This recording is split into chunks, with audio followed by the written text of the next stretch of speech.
SER Podcast. Hola, muy buenos días. Ha advertido la OMS de que a pesar de todos los avances, el coronavirus sigue siendo más rápido que las vacunas, sigue corriendo más. Por eso la clave es mantener el ritmo de la inmunización e incluso ampliarlo, que es lo que prevé afrontar en su reunión de hoy el Consejo Interterritorial. El Ministerio y las comunidades discutirán el plan para empezar a vacunar ya a los menores de 40 años. Otra decisión pendiente, más simbólica si se quiere, pero que otros países ya están tomando. El momento en el que deje de ser obligatorio el uso de la mascarilla. De momento, para eso, España va a tener que esperar. Los técnicos lo dejaron para más adelante en la reunión que tuvo ayer la Comisión de Salud Pública. José Luis Astre, hola. Hola, buenos días. La prioridad está ahora en las vacunas y en el plan en el que entran ya los niños a partir de 12 años. Mariola Lourido. Sanidad y las comunidades autónomas incorporan ya la vacunación a los jóvenes, los que registran la incidencia más alta y los que tienen más contactos sociales. A las puertas del verano y de las vacaciones, la Comisión de Salud Pública ha ampliado la vacunación a toda la población diana, a los nuevos grupos de edad de 30 a 39 años, de 20 a 29 y de 12 a 19. En el acuerdo se dice que teniendo en cuenta la disponibilidad de vacunas, la situación epidemiológica y la entrada en el periodo estival, se podrán ir solapando los grupos y vacunarlos a la vez, manteniendo el orden descendente. Sanidad quiere pegar un acelerón a la campaña para decidir el momento de la retirada de las mascarillas en exteriores. Algunas comunidades y expertos piden que se haga cuando se alcance el 50% de la población inmunizada con la pauta completa. Todavía estamos en el 27%. El avance de la pandemia estará sobre la mesa de la gran cita internacional que nos espera este miércoles, la cumbre en Ginebra entre Joe Biden y Vladimir Putin. Están tan degradadas las relaciones entre ambos países que las delegaciones de Estados Unidos, también de Rusia, han rebajado las expectativas del encuentro por el que se ha blindado esa ciudad suiza y con el que Biden termina la gira por Europa. El presidente de Estados Unidos se implicó para que se decretase un alto el fuego entre Israel y Palestina, pero la noche nos ha dejado como novedad un nuevo bombardeo en Oriente Próximo. Es el primero Bayo desde que cambió el gobierno de Israel. Hace apenas 3 días, aunque le han bastado 2 al nuevo primer ministro, al ultranacionalista Naftali Bennett, para reanudar los ataques en la Franja de Gaza. Bombardeos contra posiciones de Hamás después de que desde allí, desde la franja, se lanzaran ayer varios globos incendiarios en protesta por la marcha ultranacionalista judía que recorría las calles de Jerusalén Este reivindicando la ocupación israelí.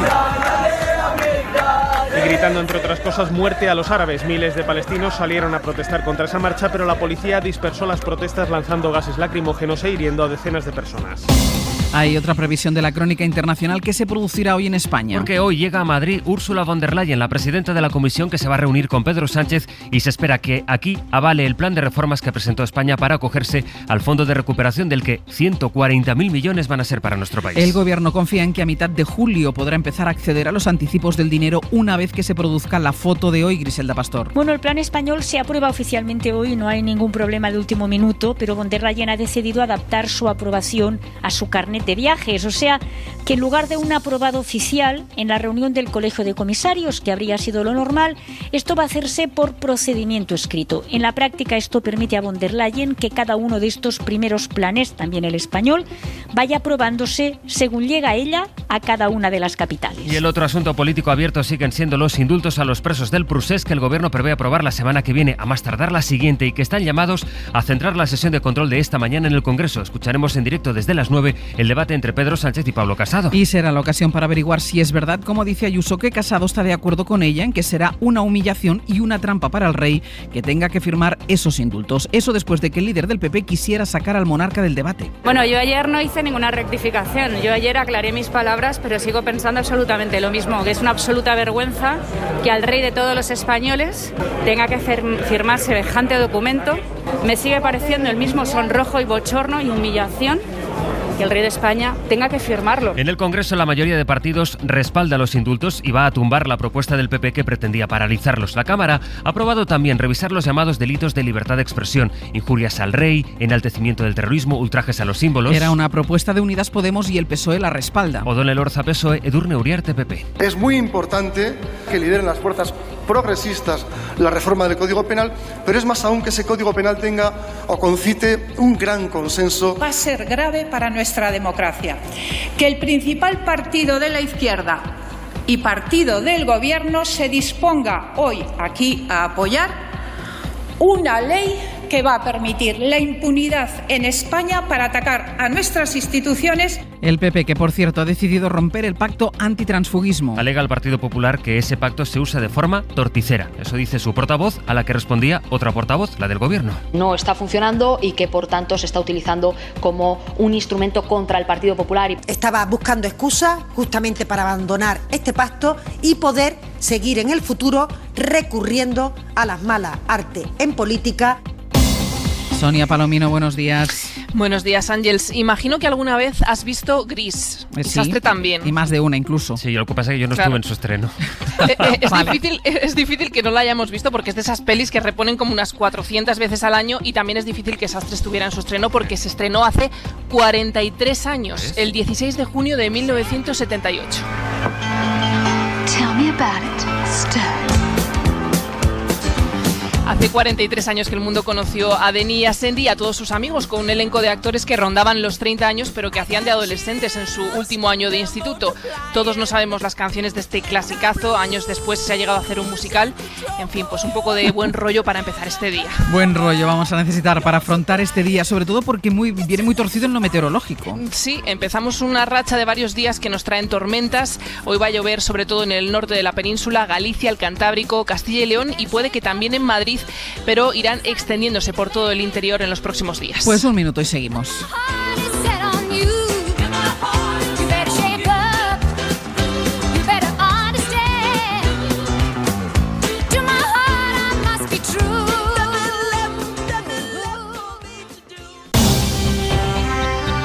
Ser podcast. Así que Ursula von der Leyen aterriza hoy en Madrid con una luz verde en la mano para que España empiece a recibir dinero con el que empezar a coser el enorme roto que deja la pandemia, Sonia.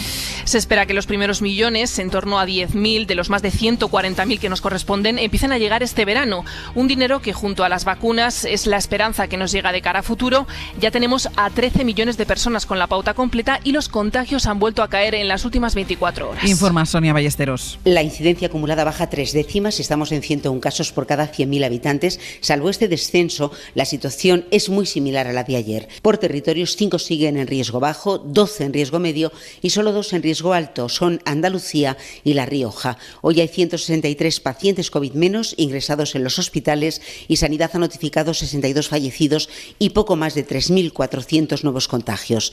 En las últimas 24 horas se han administrado más de 389.000 vacunas, bastante menos que en días anteriores, pero sigue siendo una cifra importante. Más de 13 millones de personas ya están totalmente inmunizadas y los vacunados con al menos una dosis son 21.700.000. Gobierno y comunidades vuelven a reunirse este miércoles en el Consejo Interterritorial de Salud después de que la Comisión de Salud Pública haya abierto nuevos grupos de vacunación, hasta los 12 años concretamente. Sobre las reacciones adversas que pueden provocar las vacunas, los datos confirman que son mínimos. La Agencia Española del Medicamento acaba de publicar un informe que revela que de los 26 millones de pinchazos que se habrán puesto en España hasta el 30 de mayo, solo se han notificado 25.000 efectos adversos, que en la mayoría de los casos, además, han sido leves. Teresa Rubio. Hasta esa fecha se habían registrado 20.000 reacciones leves como fiebre, dolor de cabeza, mareos y dolor en la zona del pinchazo y 4.600 graves porque implicaron hospitalización. En total estamos hablando de 93 notificaciones por cada 100.000 dosis administradas. El 88% corresponden a menores de 65 años y el 70% son mujeres. En relación a los casos de trombosis, hasta el 30 de mayo se registraron 21 tras recibir la primera dosis de AstraZeneca.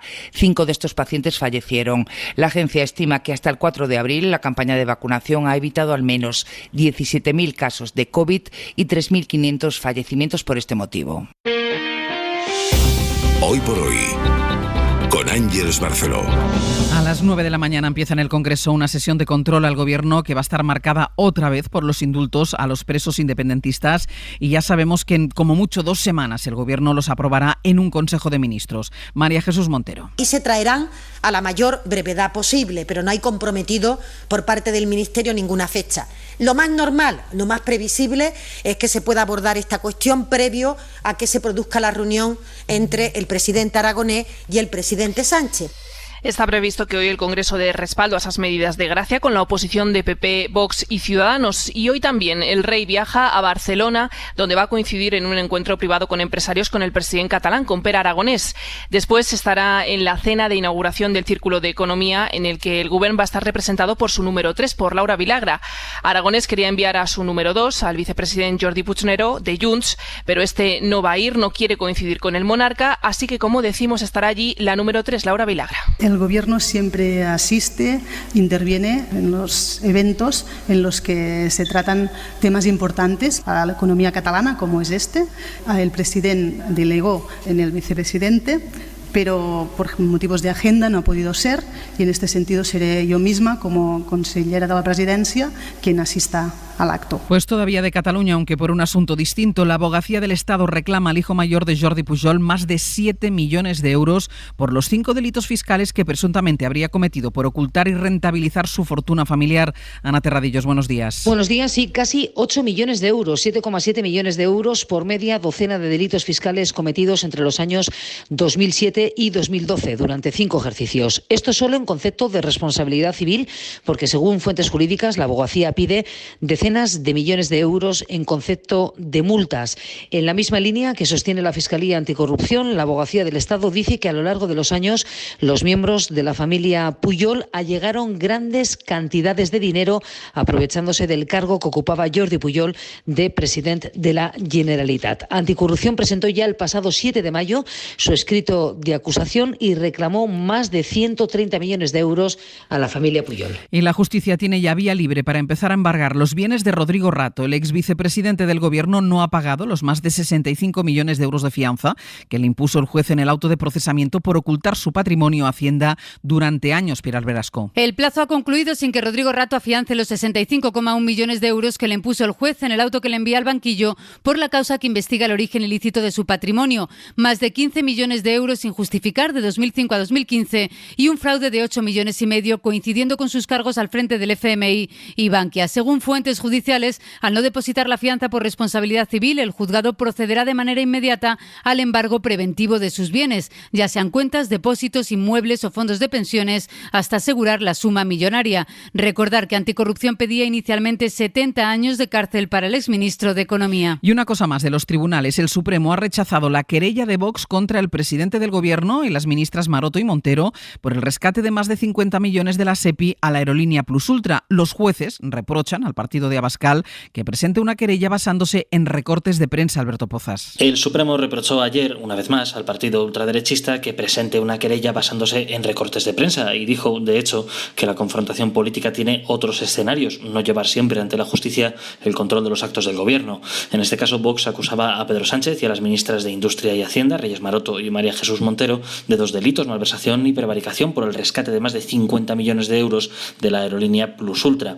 Un juzgado de Madrid, en paralelo, investiga a la entonces dirección de la Sociedad Estatal de Participaciones Industriales por la misma operación tras una denuncia de manos limpias, y el Tribunal de Cuentas también estudia una denuncia de Ciudadanos. En la cadena SER, Hoy por Hoy, con Ángeles Barceló.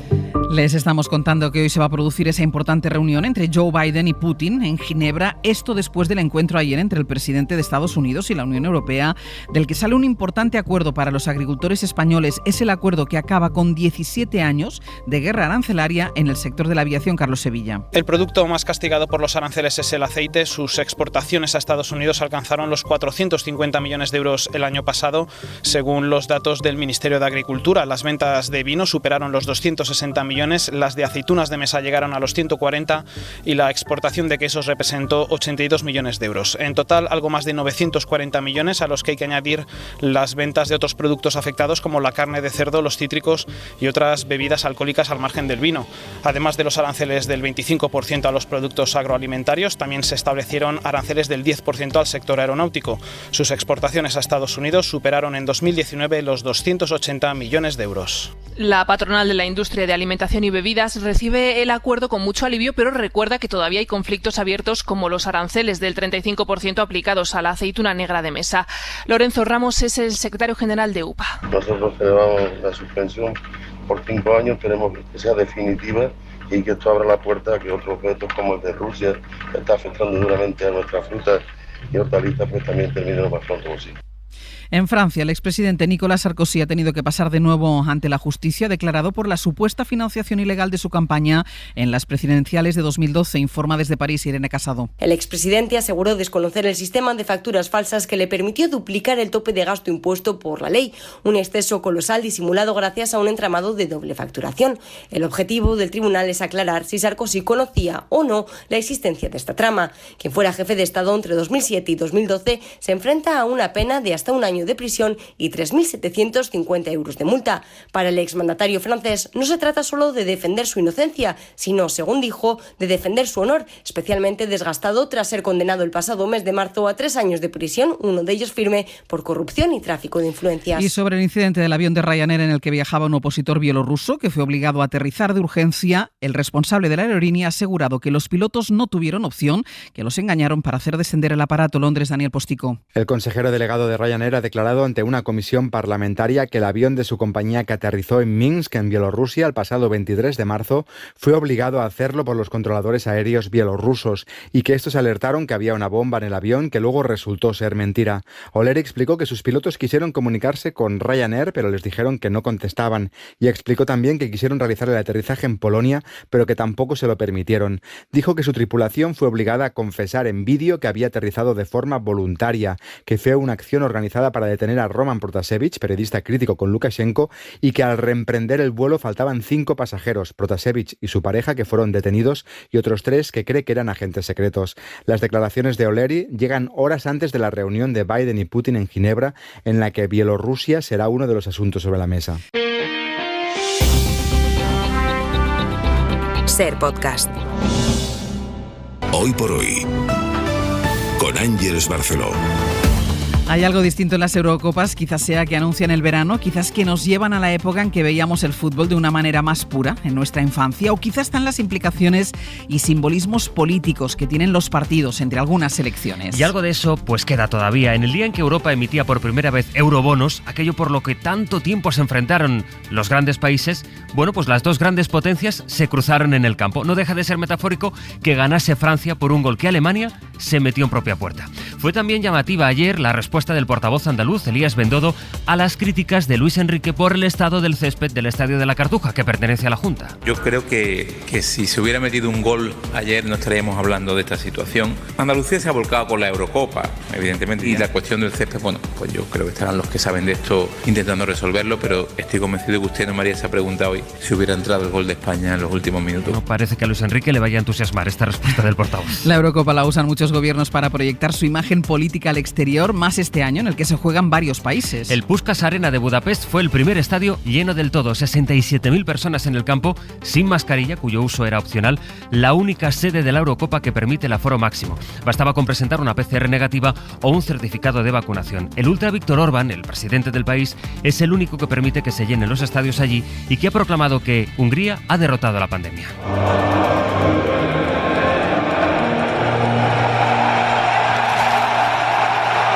Esto fue ayer, el mismo día en que Hungría impulsaba para su país, en la misma Europa, una ley homófoba, otra que en este caso impide hablar en los colegios de la homosexualidad. Tensa pues más las relaciones con la Comisión Europea, pero sobre todo hace crecer la persecución a los gays. Ahora no se puede hablar de eso en las clases, ni en anuncios, ni en contenidos de televisión que vayan dirigidos a menores.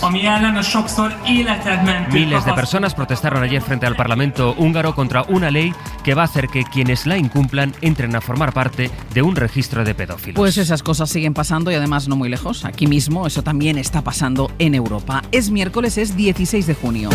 Y el día se presenta con estos titulares. La presidenta de la Comisión Europea, Ursula von der Leyen, llega hoy a Madrid para avalar el plan de reformas que ha enviado España a Bruselas. A cambio de esas medidas, nuestro país va a recibir 140.000 millones de euros para la recuperación después de la pandemia. Hoy se reúne el Consejo Interterritorial de Salud, todavía sin decisión sobre el uso de las mascarillas al aire libre. Sobre la vacunación, la Comisión de Salud ha decidido que no se abra a todas las edades, sino que se siga haciendo por franjas como hasta ahora. El rey y el presidente de la Generalitat, Pere Aragonés, Aragonés van a coincidir hoy en Barcelona. Será en un encuentro privado con empresarios, encuentro previo en todo caso a la cena a la que solo asistirá la número 3 del Govern después de que el número 2 de Junts haya rechazado ir. Hoy tendrá lugar la primera reunión entre Biden y Putin en Ginebra. El encuentro llega en un momento con la relación entre ambos países muy deteriorada, con asuntos pendientes en materia de seguridad, la soberanía de Ucrania o el respeto a los derechos humanos. Israel ha bombardeado esta noche la Franja de Gaza, es el primero desde el alto el fuego y también desde la llegada del nuevo gobierno de coalición hace solo 3 días. Esto en el mismo día en que miles de judíos han salido a la calle de Jerusalén para reivindicar la ocupación. ¿Qué más hay, Sonia? El Congreso tramitará una ley para proteger a los huérfanos de la violencia machista, facilitando herencias y otros trámites. La iniciativa del Grupo Socialista ha salido adelante con el apoyo de todos los grupos, aunque Partido Popular y Vox han pedido que estas ayudas se concedan también a huérfanos por otros motivos. Lidia Guinar es diputada socialista. Condenando con rotundidad la violencia machista que está azotando de manera cruel este país. Beatriz, estamos contigo y con todos los familiares de las mujeres y menores asesinadas.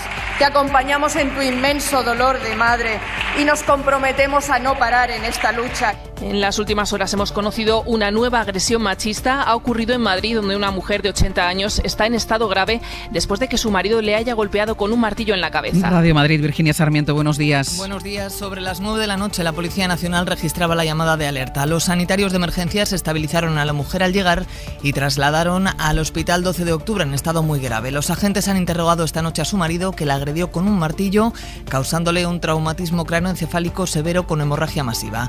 En lo que va de año han sido asesinadas 5 mujeres y una niña en la Comunidad de Madrid por crímenes relacionados con la violencia machista. En Mogán, al sur de Gran Canaria, la policía investiga supuestos abusos sexuales y prostitución en un centro de acogida de menores extranjeros no acompañados. La denuncia parte de varios trabajadores que aseguran que la dirección del centro tenía constancia de lo que estaba ocurriendo. En la cadena SER, Hoy por Hoy, con Ángeles Barceló. Vamos ya con el repaso a los periódicos de este miércoles con Pablo Consastre y con Bayo. Pablo, vamos a empezar con la prensa nacional porque lleva mucho de información en torno a la figura del rey. Es el protagonista involuntario en todas las portadas, él y la foto de las confidencias que Pablo Casado e Isabel Díaz Ayuso compartieron en el desayuno de este martes, en el que la presidenta madrileña implicó a Casado en su campaña para utilizar al rey contra los indultos, tal y como titula esta mañana El País. ABC analiza ampliamente esta estrategia en sus editoriales de hoy. Opina que cualquier debate sobre la firma de esos decretos es estéril e injusta, que jamás se debió plantear, que tensiona innecesariamente al PP y que da bazas gratuitas a la izquierda. Tanto este editorial como el del Mundo intentan derivar esta polémica hacia el gobierno por el acuerdo para revisar el delito de injurias al monarca, a pesar de desplantes como el de hoy de Per Aragonés a Felipe VI en la cena del Círculo de Economía. Un desprecio, dice el Mundo, que le lleva a decir que Esquerra mantiene su desafío pese a los indultos y pese a que las terminales monclovitas, dice el Mundo, insinúen que el rey está a favor del perdón a los presos. Ni una referencia a las portadas de estos diarios, por cierto, sobre la declaración del inspector Manuel Morocho, que sí recoge La Razón o El País. La Kitchen borró a Rajoy, Arenas y Cospedal de la Caja B, titula el primero. El País destaca la reacción del juez que escuchó a Morocho. Una frase como titular: me deja usted un panorama desolador. Y lo venimos contando desde primera hora de la mañana. Sin duda, una de las citas de la jornada es esa reunión entre Biden y Putin. ¿Qué dice la prensa internacional? Pues Biden va a ser el quinto presidente estadounidense con el que se reúna a Putin, que lleva en el poder desde 1999. Dice el New York Times que lo que el mandatario ruso verdaderamente busca en Ginebra es respeto y que los guiños de Biden el lunes, describiéndole como un adversario digno, van por ese camino. El Economist dice que el marco de referencia mental de Biden es la Guerra Fría, una dicotomía entre democracias y autocracias. El esplendor de la Guerra Fría, dicen, es un cumplido para Putin mucho mayor que los halagos que le hacía Donald Trump. Los ayudantes de Biden lo saben, pero esperan que esa concesión a la vanidad del líder ruso le incline a causar menos problemas. Y en el Guardian dicen: Putin sale por fin del búnker. Lleva un año sin viajar públicamente al extranjero, desde el inicio de la pandemia, de parte con sus ministros por videoconferencia. Y cuando recibe alguna visita, en Moscú o en su dacha de Sochi, les obliga a guardar cuarentena de 2 semanas y a pasar por arcos desinfectantes. A la espera de ese encuentro, la prensa nacional celebra el fin del conflicto comercial entre Estados Unidos y Europa. Dice el editorial de La Vanguardia que ambos países, Estados Unidos y Europa, ambos territorios, deben aparcar sus diferencias si quieren disputar el liderazgo a China. Tienen que volver a un espacio libre de trabas innecesarias, opina el editorial del País, que añade que la sintonía de ambos debe servir de referente para recuperar el multilateralismo que Trump dejó tambaleante. Y otra noticia destacada hoy es el éxito de la primera subasta de deuda europea. El mercado santifica los eurobonos, titula esta mañana 5 Días, que en su editorial opina que a pesar de las reticencias de algunos socios europeos, estos eurobonos se han hecho hueco y no parece fácil renunciar a ellos en el futuro. Es muy interesante la tribuna que firma hoy en el diario El País el catedrático de Derecho Agustín Ruiz Robledo y que se titula ¿Existe control de constitucionalidad en España? Él mismo dice, hombre, parece obvia la respuesta porque habiendo un constitucional, pues seguro que sí. Pero recuerda en este artículo que están todavía por resolver los recursos a los decretos del estado de alarma y concluye, un constitucional que no resuelve los asuntos que se le presentan a tiempo de que sus sentencias incidan en los asuntos controvertidos, pues es dudoso que sea un verdadero control de constitucionalidad. Alguien puede pensar que su retraso en dictar sentencia ya es una forma de resolver el caso, porque beneficia al gobierno, pero para esa función de legitimación se bastan y se sobran las Cortes. Una interesante reflexión sobre el tiempo en el que tarda el Constitucional en dictar cuestiones, pues ahora está el estado de alarma, pero hay otras que muy candentes, que llevan años en la Recámara. En el Constitucional pendientes de resolución. ¿Algo más de la prensa internacional? Sí, en el New York Times hablan de un estudio que revela que el 23% de quienes han pasado la COVID en algún momento siguen con síntomas meses después, incluso aquellos que han sido pacientes asintomáticos. Y en el Financial Times, Tim Berners-Lee, el creador de Internet, va a subastar el código original que utilizó para montar las 3W, lo que hoy conocemos como Internet. Nunca se hizo rico con su invento, pero ahora espera recaudar millones subastando una versión digitalmente certificada, un NFT de ese código. Eso sí, el dinero va a ir a parar a una ONG. Un titular más que afecta a la monarquía. En la prensa nacional, la cuenta del rey emérito en Andorra llegó a ocultar 10 millones de euros, según cuenta el Confidencial, y una imagen que es lo que tenemos ganas de hacer todos y que ilustra la portada del periódico es un grupo de bañistas lanzando su mascarilla al aire. Verano sin mascarilla, titula. Eurocopa 2021. Cadena SER. Dani Garrido, director de Carrusel, muy buenos días. Hola Ángel, buenos días. Ahora te pregunto por el siguiente partido de España, que ya está pensando en Polonia, pero déjame que me centre primero en lo que pasó ayer, porque jugaron algunas de las favoritas. Vimos jugar a Portugal, vimos jugar a Francia, vimos jugar a Alemania. ¿Qué partido el de Francia-Alemania y qué selección la selección francesa?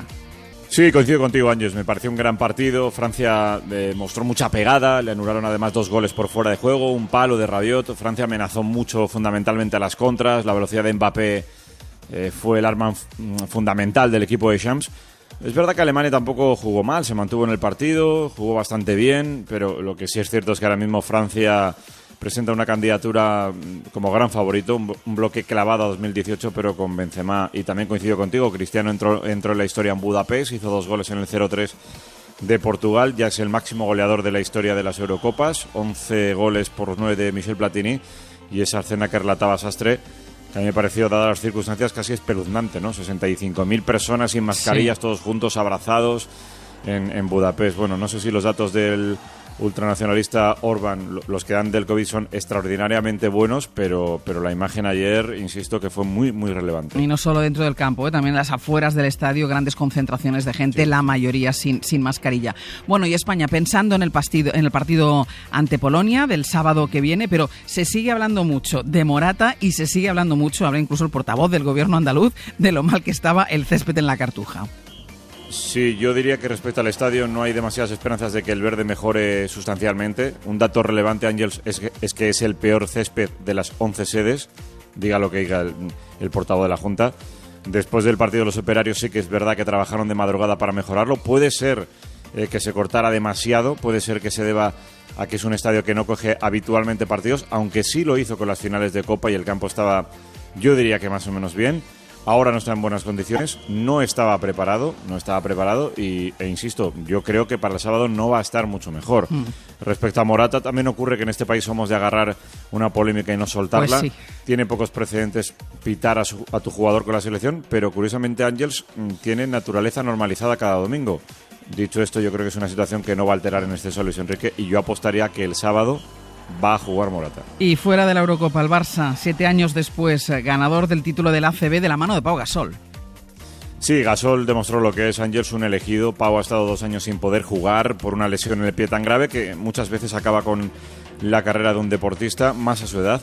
El 6 de julio cumple 41, pero no solo que se haya recuperado, es que ha sido el jugador más valorado por minuto jugado en los playoffs. Ha sido tremendo, tomó una decisión complicada, acertado, ojalá acabe en Tokio, y el Barça, que fue muy superior al Madrid y de manera merecida es campeón de Liga. Dani, toma aire, que te quedan muchos carruseles. Hasta luego.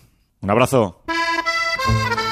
En la cadena SER, Hoy por Hoy, con Ángeles Barceló. Marco Antonio Aguirre, buenos días. Buenos días, Ángeles, y buenos días, oyentes. El rey está hoy en Barcelona, como sabéis, y a los de la Generalitat como que no les apetece mucho que lo vean con él. Les da apuro reunirse con Felipe VI. Y yo digo, hombre, después del gesto de los indultos, hombre, un gestico por vuestra parte, digo yo que tampoco estaría de más. Y vais allí y estáis con el rey un momentico, hola, ¿qué tal, señor? En fin, y ya está, y os vais. Un gesto también por vuestra parte, aunque sea una reunión de esas que no son reunión ni son nada. Por un pasillico al lado del rey, 50 segundos. Pero le eché un gesto. Marco Antonio Aguirre, Cadena SER.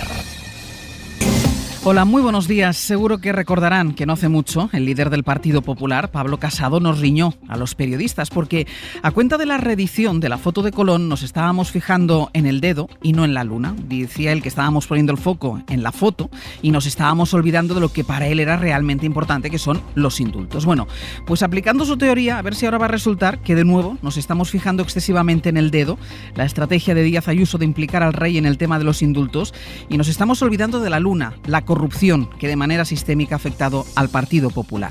Ayer declaró en la Audiencia Nacional el inspector jefe de la policía, que ha estado al frente del caso Gürtel, y su declaración fue un detallado relato de cómo desde la cúpula policial y desde el Ministerio del Interior se intentó boicotear como fuera la investigación de la Gürtel. Lo explicó con todo lujo de detalle, tanto que hasta el propio juez que le tomaba declaración aseguró que estaba ante un panorama desolador. El gobierno del PP, según él, utilizó todas las estratagemas que pudo para que la investigación de la trama Gürtel, que afecta al PP, fracasara. Y de esto es de lo que no quiere hablar Pablo Casado, de ese pasado que se encuentra una y otra vez en el camino y que no desaparece a pesar de esa especie de omertá a la que ha obligado a todos los miembros del partido. Esta es la luna que no debemos perder de vista mientras ponemos el foco en el dedo. La insistencia de la presidenta madrileña Isabel Díaz Ayuso sobre el papel del rey en la firma de los futuros indultos a los políticos independentistas encarcelados. A pesar de que el propio Casado la había corregido, ella volvió ayer al argumento, arrastrando al propio líder popular, del que dice que coincide con ella en esta idea. Así que esta mañana, mire hacia donde mire, dedo o luna, Casado se va a encontrar con un problema. Ángeles Barceló. Bien, otro día de tormentas que se van a ir extendiendo y que dejarán lluvia torrencial en varios puntos, Jordi.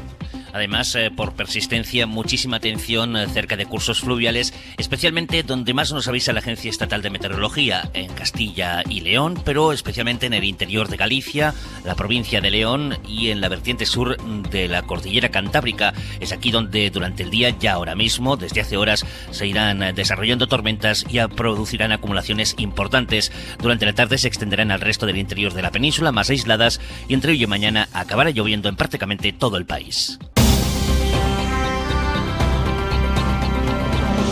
La actualidad del día se va a poder explicar hoy a partir de 3 encuentros. En casa, con la visita a Barcelona del rey, que sí coincidirá con Pere Aragonés, pero en un acto privado previo a la cena empresarial a la que finalmente asistirá la consejera de Presidencia después de las primeras tensiones del nuevo gobierno. En el exterior, con la primera reunión que tendrán Joe Biden y Vladimir Putin, que será este mediodía en Ginebra. Y entre la crónica internacional y la nacional va a estar la visita de la presidenta de la Comisión, Ursula von der Leyen, a Madrid, donde se espera que traiga el aval de Bruselas al plan de reformas e inversiones que ha enviado España. Sastre, buenos días. Buenos días, Barceló. Vamos a empezar por eso último, porque nos permite empezar a pensar en el mundo post-pandemia. Después del comentado paseo con Biden en Bruselas, antes de verse el viernes con Mario Draghi, la agenda internacional de Pedro Sánchez incluye hoy esa reunión aquí en España con la presidenta de la Comisión, que va a dar el aprobado al plan por el que España podrá empezar a acceder a los 140.000 millones que en total y a lo largo de estos años le corresponden. Eso implica que el dinero tendría que llegar en unas semanas. Inma Carretero, buenos días. Buenos días. A mitad de julio espera el Gobierno poder acceder ya a los anticipos de fondos europeos euros, lo que para empezar supone un alivio para Hacienda porque parte de esos fondos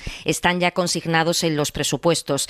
Están muy satisfechos en la Moncloa porque España se encuentra en el lote de los primeros 5 países con el visto bueno de la Comisión. Francia o Italia presentaron antes sus planes, pero todavía no tienen el ok. Distintos ministerios confirman a la cadena SER que han tenido que pasar una revisión en profundidad, de forma especialmente significativa en todo lo relacionado con la ambición verde y el impacto ambiental de las inversiones, así que conceden mucha importancia a esta evaluación favorable que se va a expresar en la comparecencia conjunta de esta tarde del presidente con Ursula von der Leyen, y esto dicen que les permite enfocar la legislatura hacia la recuperación económica y también que les fortalece políticamente frente a una oposición que consideran que no está en lo importante. Pues esta mañana comprobaremos en qué posición está cada uno en la sesión de control que escucharemos aquí en directo. Von der Leyen llega a Madrid, además, después de que la Comisión haya emitido deuda para financiar esos fondos, aquellos eurobonos que tantísimas polémicas y reticencias generaron y que al final han acabado propiciando una pandemia. Ha sido un éxito, dijo von der Leyen. Consiguió 20.000 millones en emisión de bonos a 10 años, pero la demanda superó los 142.000 millones. Una parte del dinero va a ser para España. Javier Ruiz, buenos días. ¿Qué tal? Muy buenos días. Y la pregunta es ¿en qué lo va a invertir nuestro país? Pues de momento von der Leyen viene con 9.000 millones para empezar. Los primeros fondos, un 13% del total, que como decíais estarían aquí a finales de julio, el segundo pago a finales de 2021. El 40% de esos fondos sabemos ya que va para transformación verde, otro 30% para digitalización y otro 10% para educación. Pero el orden de prioridades está fijado ya. Los primeros gastos van a ser para lo que se denomina proyectos ya maduros, es decir, el coche eléctrico y la estrategia de movilidad sostenible, programas de rehabilitación de vivienda, de techos solares, de puntos de recarga en edificios, así como de saneamiento y depuración para los municipios de menos de 5.000 habitantes. Y hay también dinero para los planes de digitalización de pymes. Estas son las prioridades. Por cierto, se lleva un primer mordisco también el despliegue del 5G y otros proyectos que el Ejecutivo dice requieren un mayor plazo de maduración. Javier, gracias. Hasta ahora. Ya que hemos empezado por pensar cómo será el mundo pospandemia en lo económico, vamos a seguir por cómo será el mundo pospandemia en las restricciones. Y eso es lo que también se va a abordar hoy en la reunión del Consejo Interterritorial, de lo más simbólico que son las mascarillas. Ahí la verdad es que no se esperan grandes novedades, ni grandes ni pequeñas, no se esperan porque ayer no lo discutieron los técnicos en la Comisión de Salud. Los avances están en todo caso en la vacunación. Mariola Lourido, buenos días. Buenos días, Ángel. Porque ya se incluye a los jóvenes, incluso a los adolescentes de los grupos vulnerables. Las autoridades creen que llegó el momento de ampliar la vacunación a toda la población diana. Por eso, Sanidad y las comunidades autónomas han decidido aprobar los siguientes grupos de edad a vacunar, que son de 30 a 39 años, de 20 a 29 y de 12 a 19, y en función de la disponibilidad de vacunas y de las circunstancias del verano, de las vacaciones, han acordado que se podrán ir solapando las franjas y vacunarlas a la vez, aunque manteniendo el orden descendente, empezando por los treintañeros, luego los veinteañeros y luego los adolescentes. Son estos tramos los que registran la mayor tasa de contagios. Los expertos y algunas comunidades autónomas consideran que para decidir la retirada de las mascarillas en exteriores, la incidencia debe bajar de los 100 casos y la vacunación tiene que alcanzar al 50% de la población. Si esta tarde en el Consejo Interterritorial se debate el asunto, desde Valencia, por ejemplo, se va a proponer que las mascarillas se eliminen a partir del 1 de julio. El gobierno tiene, Ángeles, que hacer una reforma legal para suprimir las mascarillas. Mariola, gracias. Venga, hasta luego.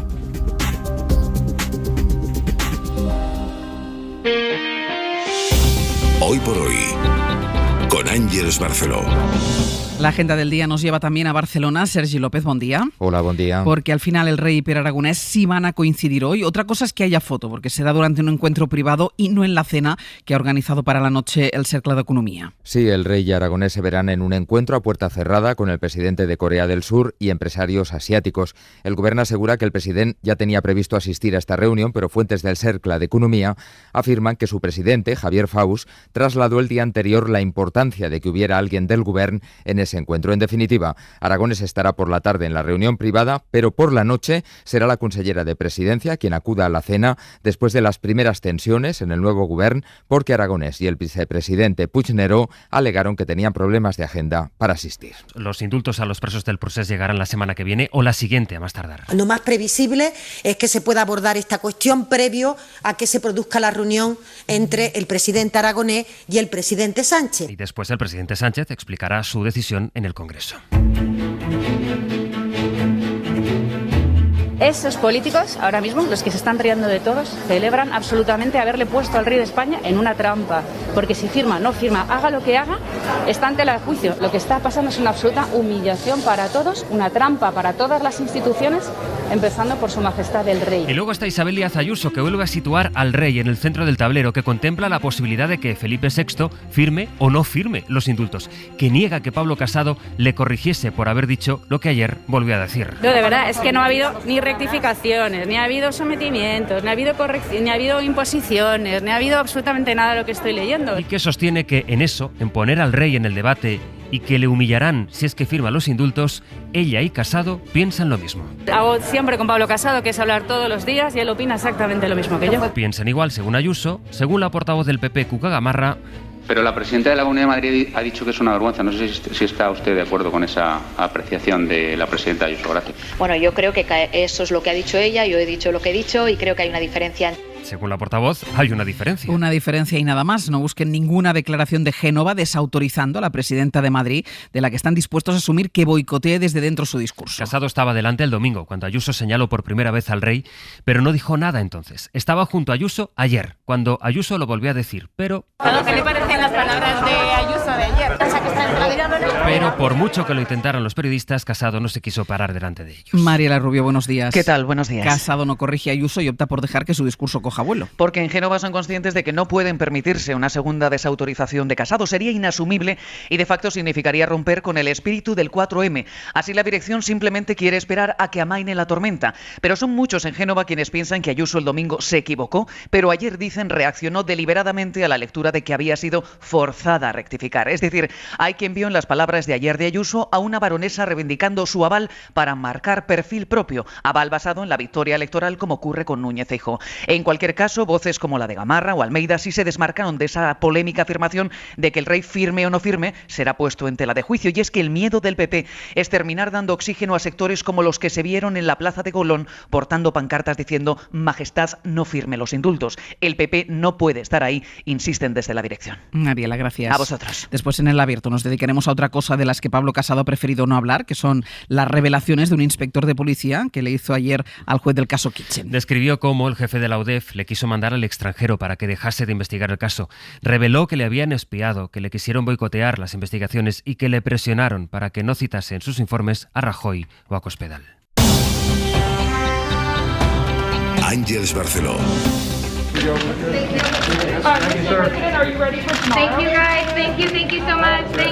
Siempre estoy listo, dijo Joe Biden al llegar a Suiza. Los 30 coches que forman parte de su comitiva le llevaron al Hotel Intercontinental de Ginebra, ciudad en la que hoy se verá con Vladimir Putin. Se conocen ya de cuando Biden era el vicepresidente de Barack Obama, pero hoy se van a ver en la primera cumbre de Estados Unidos y Rusia desde que Biden es el presidente del país. Putin llega hoy directamente desde Moscú a un encuentro que se espera que dure unas 5 horas y del que ayer ya vaticinaba The Guardian que, a pesar de la expectación, se prevé bastante aburrido. De hecho, están tan deterioradas las relaciones entre ambos países que las delegaciones han enfriado las expectativas. Corresponsal en Washington, Marta del Vado. La Casa Blanca pretende establecer, eso sí, una relación más predecible entre las dos potencias. Biden está dispuesto a llegar a acuerdos en los temas en los que cree que pueden cooperar, por ejemplo, en cambio climático, en frenar la ciberdelincuencia o en la carrera nuclear. Y sobre los que no, el presidente estadounidense quiere dejar claras sus líneas rojas. Asuntos como la interferencia electoral, la soberanía de Ucrania o el respeto a los derechos humanos. Putin también ha trazado en múltiples ocasiones su línea roja.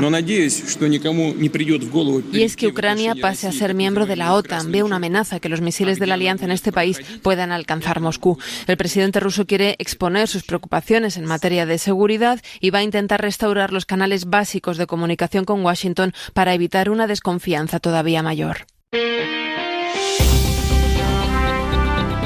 Ser Podcast.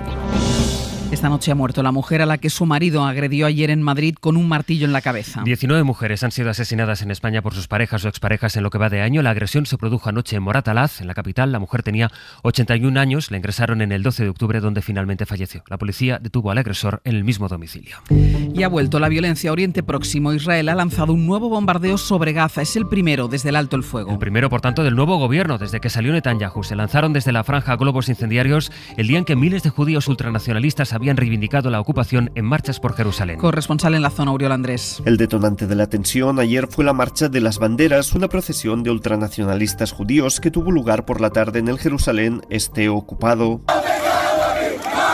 Muerte a los árabes fue uno de los eslóganes que corearon los miles de participantes que marcharon por la Ciudad Vieja, provocando indignación y protestas entre los vecinos palestinos. De hecho, Hamás había amenazado previamente con una nueva explosión de violencia si la marcha llegaba a celebrarse, pero al final no lanzó ninguna respuesta armada más allá de los ya habituales globos incendiarios. Habrá que ver si este capítulo abre las primeras fisuras en un gobierno recién estrenado. El Ejecutivo incluye partidos de extrema derecha como el del primer ministro Naftali Bennett, pero también de izquierdas y hasta una formación árabe, el RAM. Y entre las cosas que resulta increíble que sucedan en Europa está la ley homófoba que ha aprobado el Parlamento de Hungría. La norma prohíbe hablar sobre homosexualidad en los colegios. Tampoco se permite que se haga referencia en anuncios o en contenidos de televisión que vayan dirigidos a menores. Es la última forma que ha encontrado Orbán para desafiar a la Unión Europea, Elena Castro. Una diputada conservadora del partido de Orbán justifica la medida porque no es justo que los adultos puedan permitir que la forma de pensar de un niño pequeño influya en su desarrollo espiritual.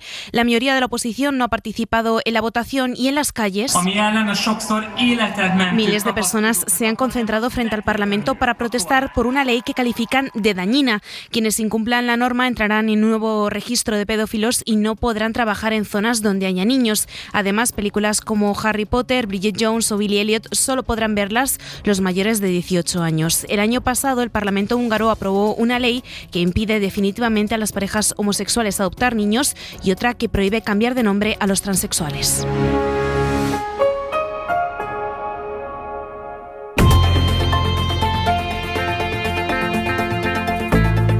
El Abierto. Ser podcast.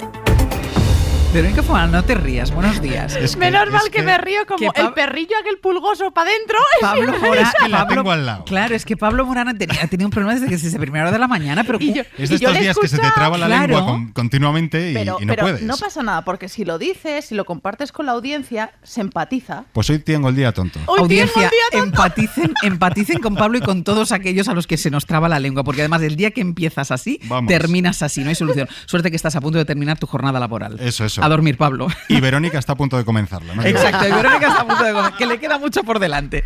Gonzalo Velasco, buenos días. Hola, buenos días. ¿Todo bien? Todo bien. He de decir que Verónica le miraba con cierta presión. Ya, por eso estaba presionándolo aquí desde el principio. Si cuando ha llegado lo primero que le ha dicho, me estaba lavando la cara cuando te escuchaba esta mañana y te has trabado muchas veces. Le ha dicho, ¿tú crees que es manera de empatizar con los compañeros? José María Lasalle, muy buenos días. Hola, buenos días. ¿Qué tal? ¿Todo bien? Todo muy bien. Venga, pues vamos a empezar. Enseguida vamos a ir, como a las 9 tenemos sesión de control al gobierno y seguro que va a estar muy presente tanto el tema de los indultos, el paseo de Pedro Sánchez con Joe Biden. Hay un asunto que, como hay tanta polémica política por medio, no queremos que nos pase desapercibido y no pasa desapercibido porque es realmente importante. Vamos a dedicar los primeros minutos a lo que dijo ayer el inspector jefe, el investigador principal de la Gürtel ante la justicia. Ayer declaraba en la Audiencia Nacional, declaraba como testigo en el caso Kitchen. Siguiendo la declaración estuvo Miguel Ángel Campos. Campos, buenos días. Hola, buenos días, Ángels. Claro, y lo que explicó el inspector Manuel Morocho ya dejó boquiabierto al propio juez, y es que explicó con todo detalle las presiones, las amenazas que sufrió por parte de altos responsables del Partido Popular, bueno, pues para intentar frenar la investigación de la Gürtel. Antes que nada, Ángels, ¿quién es Manuel Morocho? Sí. Manuel Morocho no es un testigo cualquiera. Es una persona cuya credibilidad está fuera de toda duda, cuya integridad a lo largo de todo el procedimiento, desde que arranca la Gürtel en 2007, ha sido indiscutible. Lo que ha dicho ha ido misa y ha supuesto condenas por la Gürtel y por la Caja B del Partido Popular.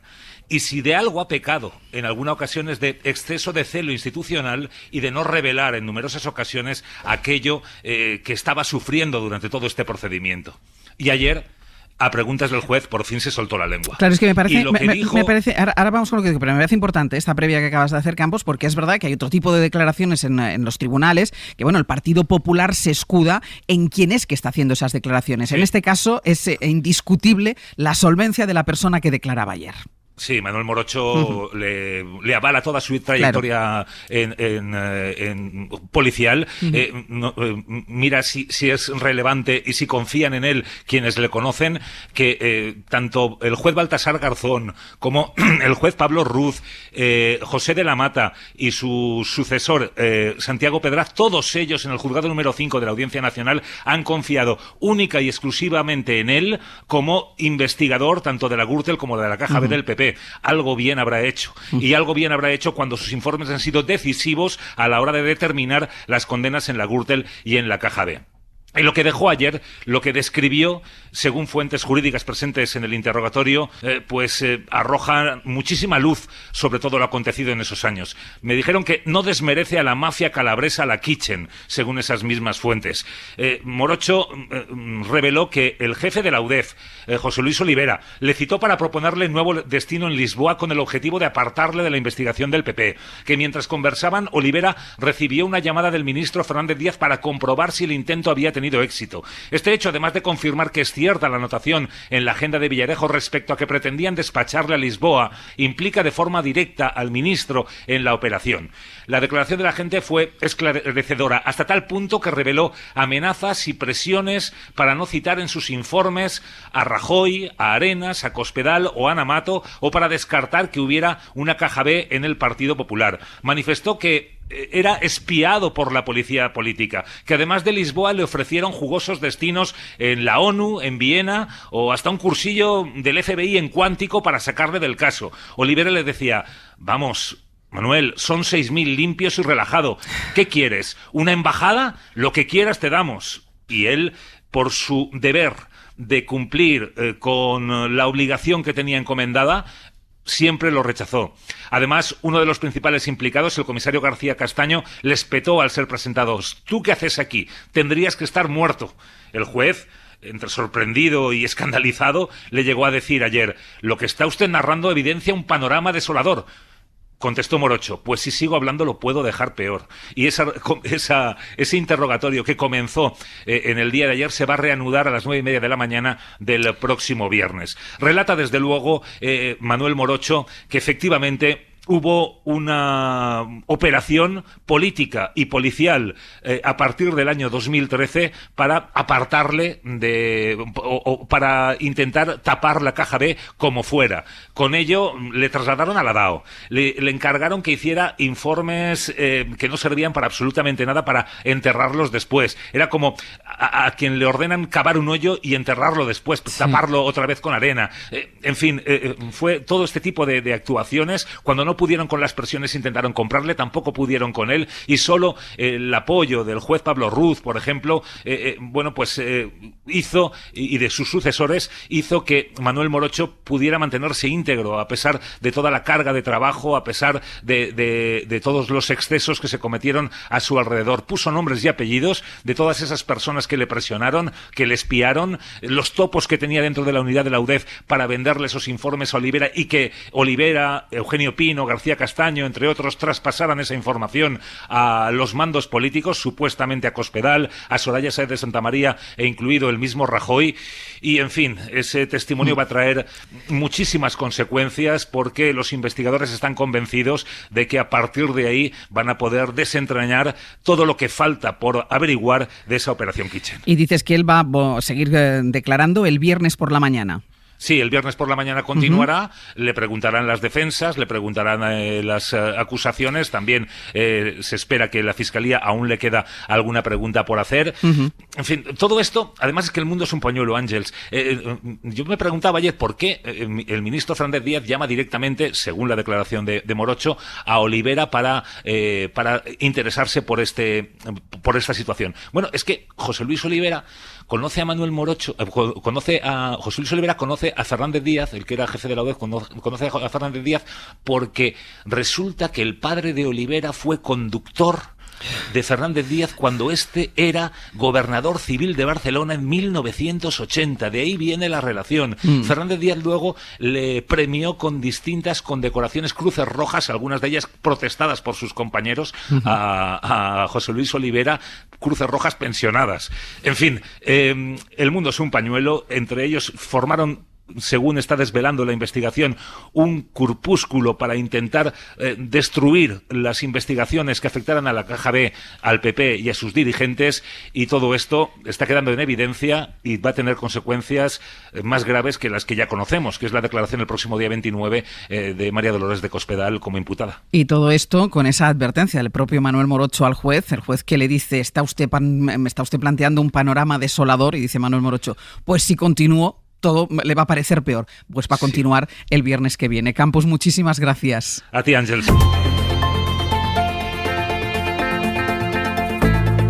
El Abierto. Ser podcast.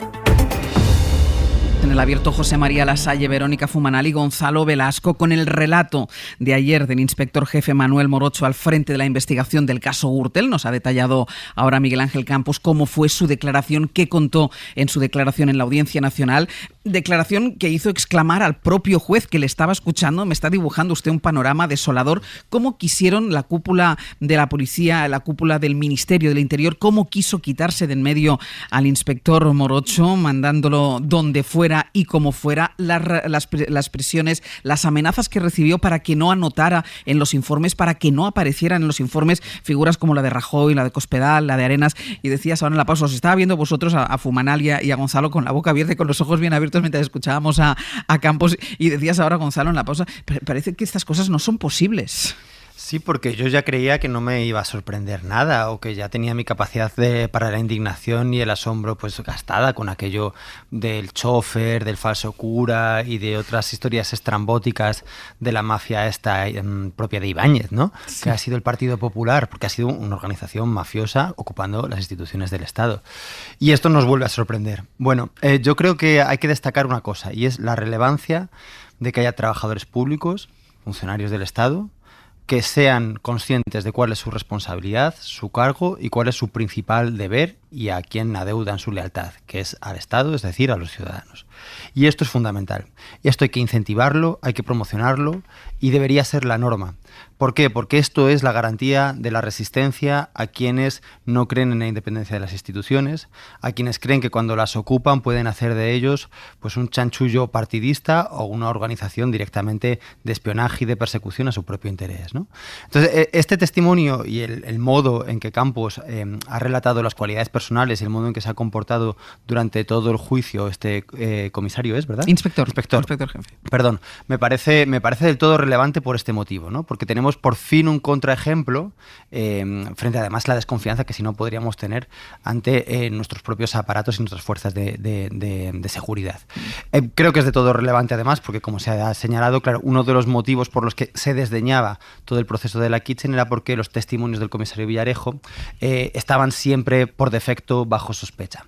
El hecho de que esto sea confirmado por alguien cuya credibilidad está fuera de dudas desarma ese argumento y por lo tanto deja al Partido Popular aún más de expuesto si cabe. Por eso me parece importante la previa que ha hecho Campos cuando le he preguntado de explicar quién es el inspector Morocho, sobre todo por eso, porque uno de los argumentos del Partido Popular siempre ha sido que las declaraciones venían de personas, entre ellas el comisario Villarejo, bajo sospecha. No, pues Manuel Morocho no tiene ninguna sospecha sobre sus espaldas. Lasalle.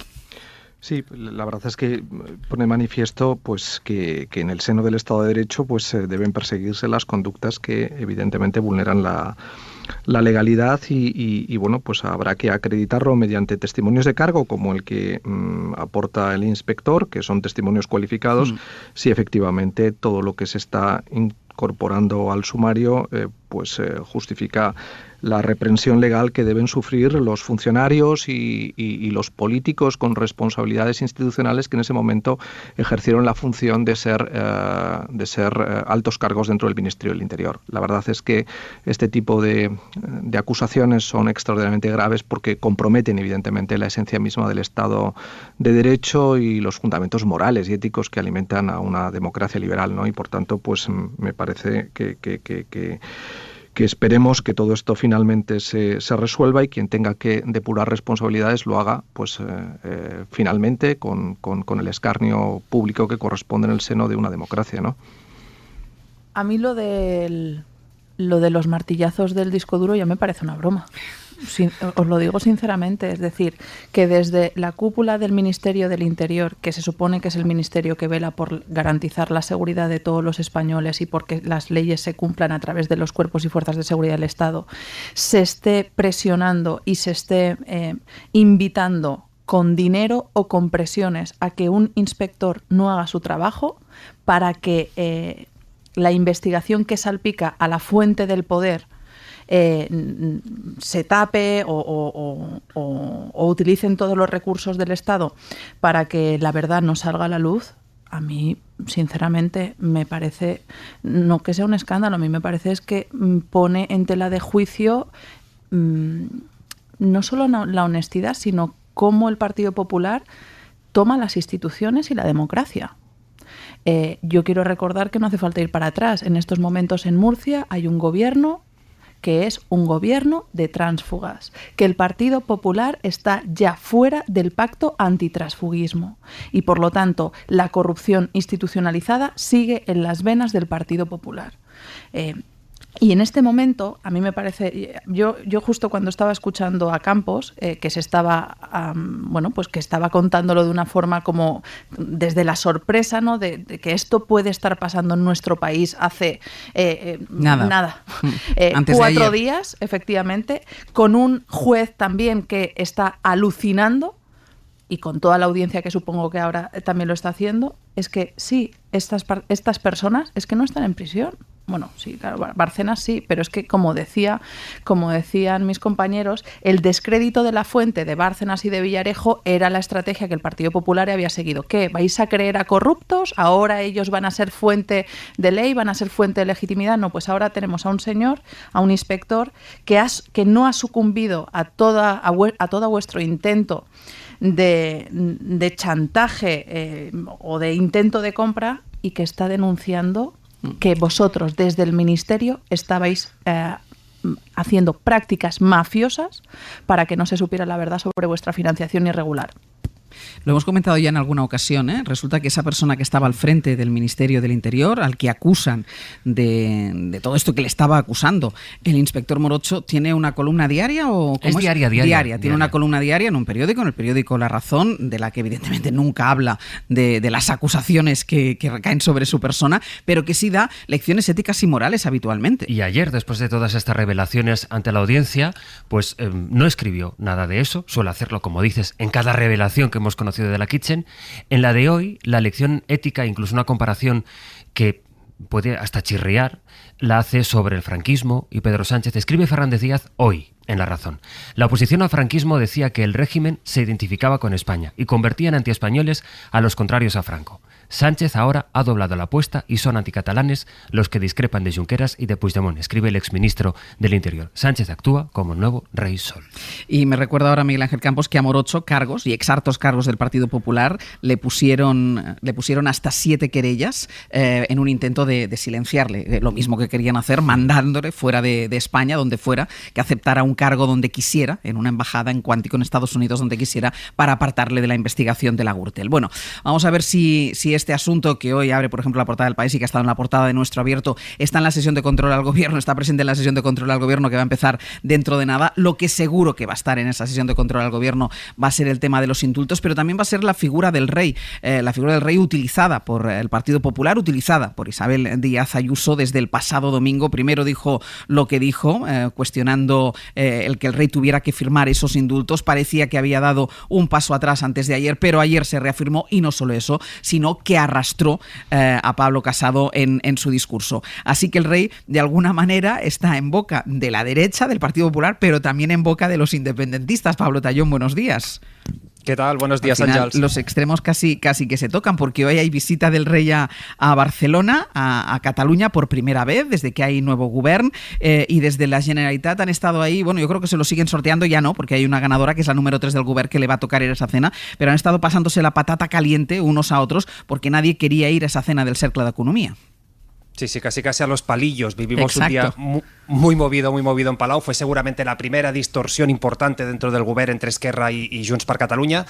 Tras la reunión de todos los martes, lo que pasó es que compareció la portavoz, también como es habitual, la nueva portavoz, y anunció ahí un cambio de estrategia del Ejecutivo. A partir de ahora sí que acudirá a actos donde esté el rey si lo consideran oportuno. Sabéis que en la etapa de Quim Torra se dejó de hacer. Por ejemplo, fue polémico cuando muy recientemente Aragonés, ya en funciones de presidente, no fue a la SEAT donde Felipe VI hizo una visita importante.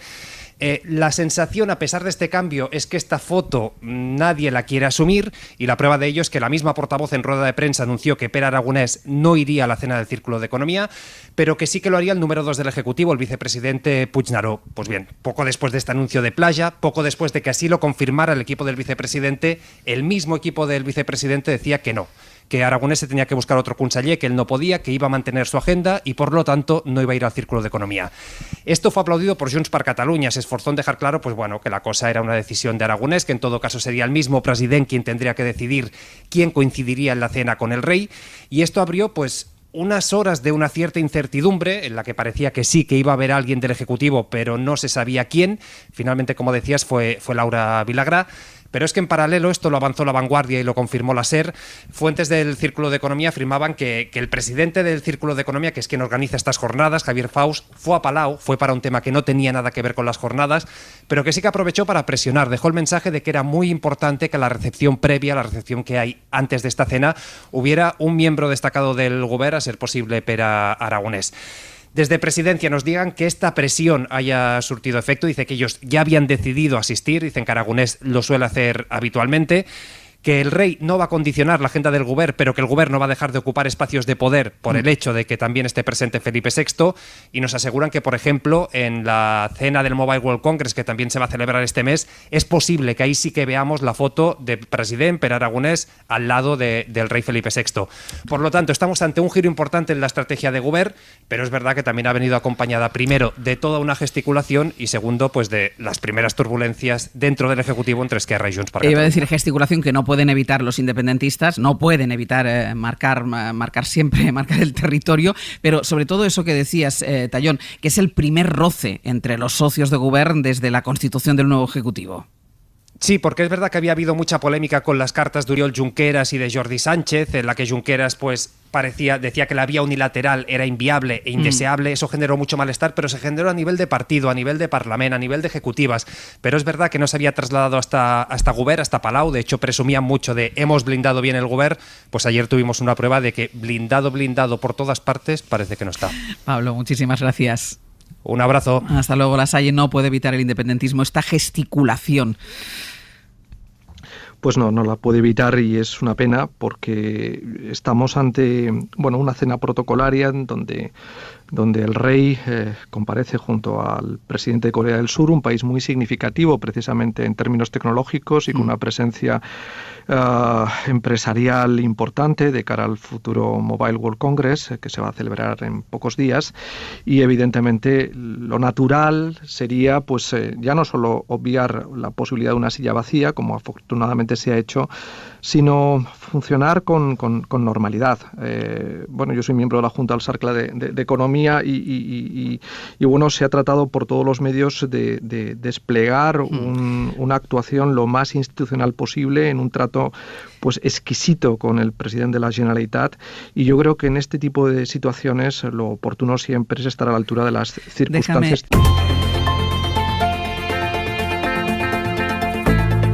El Abierto. Ser podcast.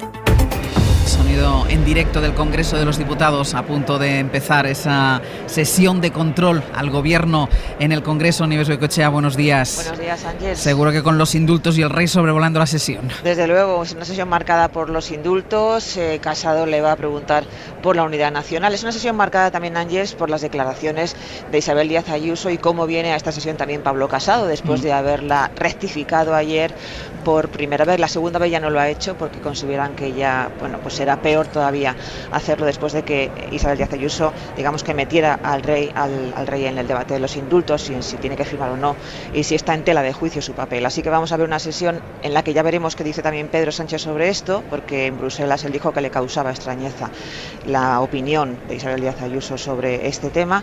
Y como digo, preguntas de Casado: va a defender la Constitución, la unidad nacional y la igualdad de todos los españoles el presidente del Gobierno y el Gobierno, es lo que le pregunta el líder de la oposición. Santiago Abascal hasta dónde está dispuesto a llegar para mantenerse en el poder. Así que veremos el tono. Está también la ministra de Trabajo, Ángeles. Recuerda que la semana pasada estaba enferma. Exacto. Así que vamos a ver. Pues va a empezar esa sesión de control al gobierno y como siempre va a empezar con la pregunta de Pablo Casado, del líder de la oposición al presidente del gobierno. Pregunta del diputado don Pablo Casado Blanco del Grupo Parlamentario Popular en el Congreso. Nunca más indultos políticos. Hay que acabar con ellos ya. Sin injerencia del Poder Ejecutivo sobre el Poder Judicial y contando siempre con la petición del tribunal que sentencia. No tiene ningún sentido que un político indulte a otro. Siento vergüenza y pido perdón. A mí esto también me cabrea. Señor Sánchez, todo esto no lo dice un facha impotente de los de Ábalos. Esto lo dijo usted en una de sus metamorfosis anteriores. Y mire, la palabra es lo más importante que tiene una persona, mucho más si está en política. Y usted ha demostrado que no tiene palabra. Miente siempre, pero ya no engaña a nadie. En España ya le hemos calado y en el extranjero también. Se ha vendido a esos que decía que no lo dejaban dormir, y no porque estuviera evitando el hachazo en la factura de la luz planchando de noche, como dice Calvo, no, sino para alargar un poco más su estancia en la Moncloa, traicionando a sus promesas y a la justicia, a pesar de que sus socios ya han dicho que no le valen los autoindultos, sino que exigen amnistía e independencia y que lo volverán a hacer. Es tremendo. Para usted la ley es castigo, el Estado de Derecho, venganza, la Constitución, revancha. Para usted, dar un golpe al Estado es concordia. Romper la igualdad de los españoles es convivencia y romper la unidad de España es reencuentro. Si ya hasta acepta el referéndum que usted prometió en campaña tipificar como delito, no se puede caer más bajo, y menos por una ambición ya patológica de poder personal. Díganos por qué ataca la unidad y la igualdad de los españoles. Para contestar a esta pregunta tiene 5 veces más tiempo que usó para perseguir a Biden. Ha metido inmediatamente en lo del paseo con Biden. Ha entrado, exacto, ha entrado en materia Ambición rápidamente. patológica de poder. Exacto. No ha dado ni los buenos días, no, ha ido directamente. O sea, ha entrado en materia de tema indultos inmediatamente Pablo Casado. Vamos a ver que no se ha callado como el alcalde de Madrid, que se calló 28 segundos. Vamos a ver cuál es la respuesta del presidente del gobierno. La pregunta en concreto, que yo creo que no la ha llegado a formular tal cual, va a defender la Constitución, la unidad nacional y la igualdad de todos los españoles. Muchas gracias, señora presidenta. Si no nos conociéramos, señoría, me sorprendería que usted no celebrara que Madrid vaya a acoger el próximo año la cumbre de la OTAN. Pero, como nos conocemos, pues ya sé que las buenas noticias para España usted las lamenta y las malas noticias para España usted las celebra. Pero fíjese, ustedes, señoría, no paran de dar lecciones de constitucionalismos. Dicen que son el partido más constitucional, dicen ustedes que son el partido que más defiende la unidad de España, pero, señoría, se olvidan y bloquean la renovación del Consejo General del Poder Judicial, que es la principal obligación que tiene un partido constitucionalista. Dicen ustedes, como reza en su pregunta, que defienden la igualdad entre españoles, pero nos dividen aquellos que son buenos y aquellos que somos malos. Dicen ustedes defender tanto la Constitución y tanto la monarquía parlamentaria que mandan a la señora Ayuso a decir incongruencias sobre el papel del rey en todo lo que tiene que representar la arquitectura institucional de nuestro país. Dicen ustedes representar la regeneración democrática y utilizan los resortes del Estado para tapar su corrupción y se salen del pacto antitransfugismo ayer. Señoría, dejen ustedes de dar lecciones de nada y arrimen el hombro, aunque sea una sola vez en su vida. Le voy a decir una cosa, señor Casado. Voy a responder a su pregunta. Este gobierno defiende la unidad de España y la Constitución. La defiende, y la defiende no de palabra, con datos. Cuando ustedes gobernaban, 2 referéndums ilegales de independencia, una declaración unilateral de independencia y las leyes de desconexión aprobadas por el Parlamento de Cataluña. Desde que gobierna el Partido Socialista junto con Unidas Podemos, 0 declaraciones unilaterales de independencia, 0 referéndums ilegales de independencia y 0 ilegalidades en el Parlamento de Cataluña. Esa es la gran diferencia entre ustedes y nosotros. Y este es el problema. Ustedes, cuando están en la oposición, se muestran muy activos en la defensa de la unidad de España. Hacen mesas petitorias, van a la Plaza de Colón a manifestarse, pero cuando gobiernan, ustedes son muy indolentes en la defensa y en la unidad de España. Algo que sí que está haciendo este gobierno, a diferencia de ustedes cuando gobernaban. También le ha respondido echándole en cara todo lo que tiene encima el Partido Popular en estas últimas horas, el discurso de Ayuso, la corrupción, el abandono del pacto antitransfugismo. ¿No? Exacto. La falta de acuerdo del Consejo del Poder Judicial también. Señor Sánchez, decía Tarradellas que en política se puede hacer de todo menos el ridículo. Su penoso monólogo de 29 segundos detrás de Biden causó vergüenza ajena a todo el mundo. No sé si le dio tiempo a contarle sus hazañas diplomáticas en el Magreb o su rescate a empresas chavistas con los fondos europeos. Sea humilde y no presuma tanto. La cumbre de la OTAN la pactó el Partido Popular para el año 2019 y no se pudo celebrar por la inestabilidad que tienen ustedes. Pero miren, en medio minuto quedó usted desnudo a la vista de todo el mundo como el emperador del cuento. Aquí no contesta nada. Aún le queda el doble de tiempo para contestar esta pregunta, aunque el Parlamento le merezca el mismo respeto que usted merece ya en el exterior y también en las calles de España. Aproveche su tiempo, no le queda demasiado. Es la insistencia de Pablo Casado. La ironía del tiempo. Exacto. Y la insistencia de Pablo Casado, que siempre dice que le queda poco tiempo al frente del Gobierno de España. Parece además que muchas de las respuestas las traen ya previamente escritas, aunque digan lo que digan. Gracias, señora presidenta. Miren, nosotros no vamos a utilizar ni la Constitución, ni la bandera de España, ni la integridad territorial, ni la monarquía parlamentaria para deber a los españoles como ustedes sí hacen. Se había dejado poco tiempo, la verdad. Pero sí, había gastado mucho tiempo en la primera respuesta, con lo cual ha reafirmado lo que había dicho antes. Vamos a ver ahora a Abascal. Abascal, que va a preguntar también al presidente del Gobierno, el líder de la ultraderecha. Buenos días, señor Sánchez. ¿Hasta dónde está usted dispuesto a llegar con tal de mantenerse en el poder? Admito que es una pregunta retórica a estas alturas, porque usted ha demostrado estar dispuesto a lo que haga falta, a cualquier mentira, a cualquier traición o a cualquier ridículo.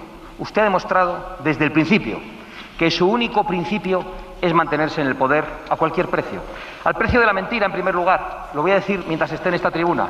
Usted trajo una moción de censura a esta Cámara prometiendo elecciones inmediatas. Le sirvió para mantenerse meses en el poder.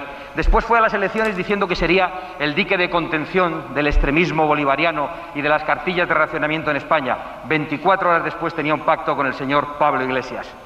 Prometió hasta 5 veces, quiere que se lo repita otra vez, como le decía usted a los periodistas, hasta 5 veces que usted no pactaría con Bildu, con los herederos del terrorismo. Hoy retozan con ellos, tienen un gobierno gracias a ellos, tienen los presupuestos gracias a ellos y se sacan sus portavoces fotos con ellos y usted lo cree compatible con entrar en el agujero en el que ellos encerraron a Ortega Lara durante 532 días, hacerse usted una foto mientras llaman fascista a Ortega Lara y a su partido. Ustedes no tienen ni freno ni tienen escrúpulos, señor Sánchez.